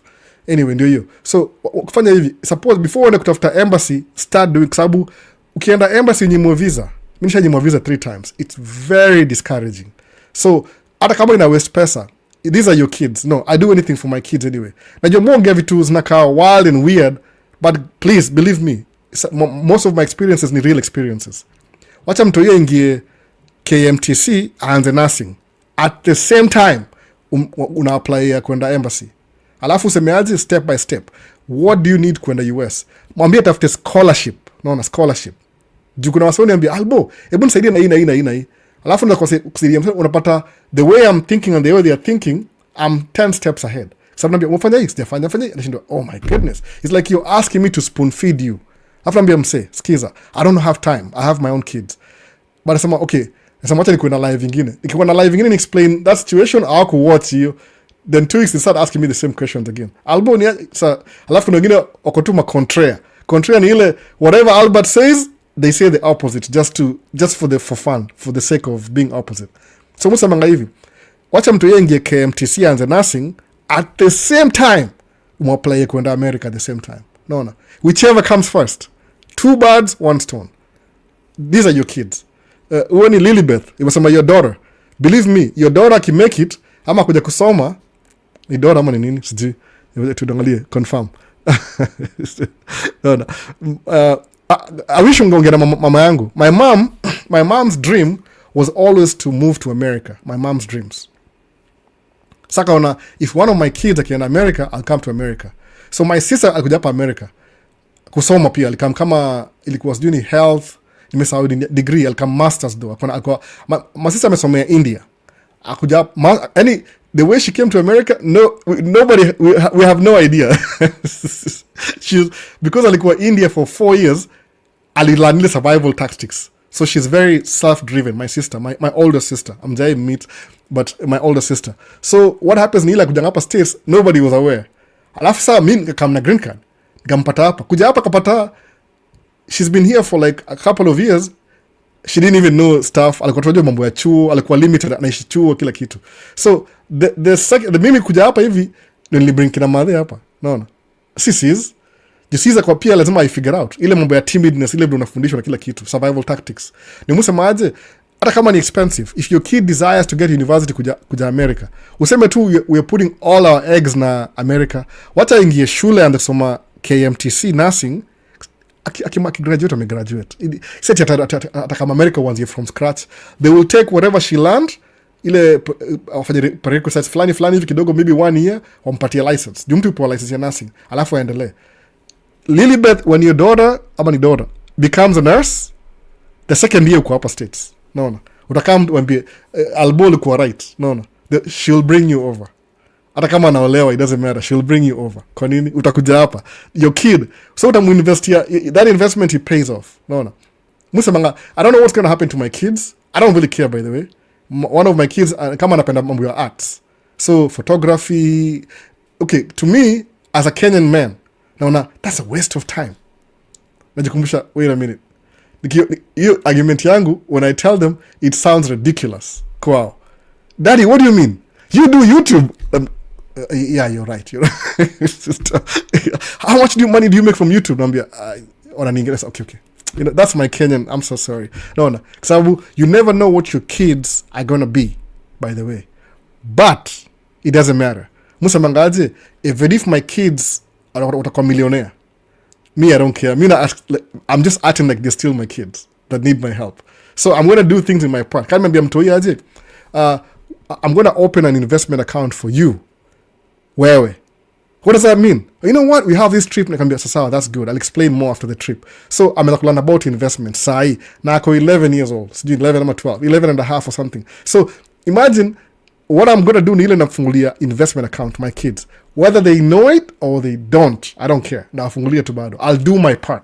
So, by the time he's 18, I'm be, hey, this is your investment account. Keep contributing. Mina wachia hapo. Nda invest until 18. Alafu nimpatie, ni hand over, endelea.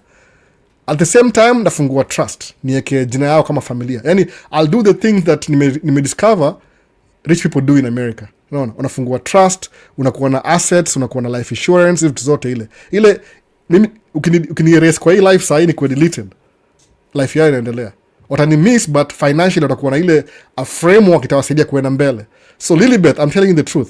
Akienda KMTC saa hii, kama ni mtimid, sijui kama ni mtimid, simjui, labda niangalie TikTok page yake, kama yeye make a video, ama yeye dance kwa TikTok, sijui, whichever. But do both, by the way, do both. But ni ile, watch the KMTC, at the same time umapply ya kuingia University of America. Preferably, atafute scholarship. Alafu, one thing let's get from last week live, ukuja America the first time kama nurse, au utafanya kazi kwa city, utaenda OCHA. No. Don't worry, go pay your dues, OCHA. Because demand ya nursing iko very high kwa rural areas. because nobody wants to live in the rural areas. Wazungu kama my wife alikuwa naishi rural area, she met me, she moved to the cities. Do you think she wants to move back there? No. Asamanga, all my life my strategy ilikuwa ku move out of this place. No. So mimi ni kwa ticket yake. No, I was the ticket. Wasifikiria kama mimi nimewekwa na mama. Hapana, mimi ndo nimemweka by the way. No. Some guy from Kenya alishikwa Nairobi. Nairobi si concrete jungle, but ni Nairobi anyway. Ndio anamweka. So life yake mimi ndo nimedetermine. Alikuwa na exit plan. So ukikuwa nurse kuja states utafanya kazi kwa rural area. Pay your dues. Kaa huko for 2 years maliza. Then come back. After that. You have to pay it. Usiogope ati kuna msema ati sijui kama it was a real story ati alienda akauka hivyo give up, I'm not making money. No, instant gratification microwave.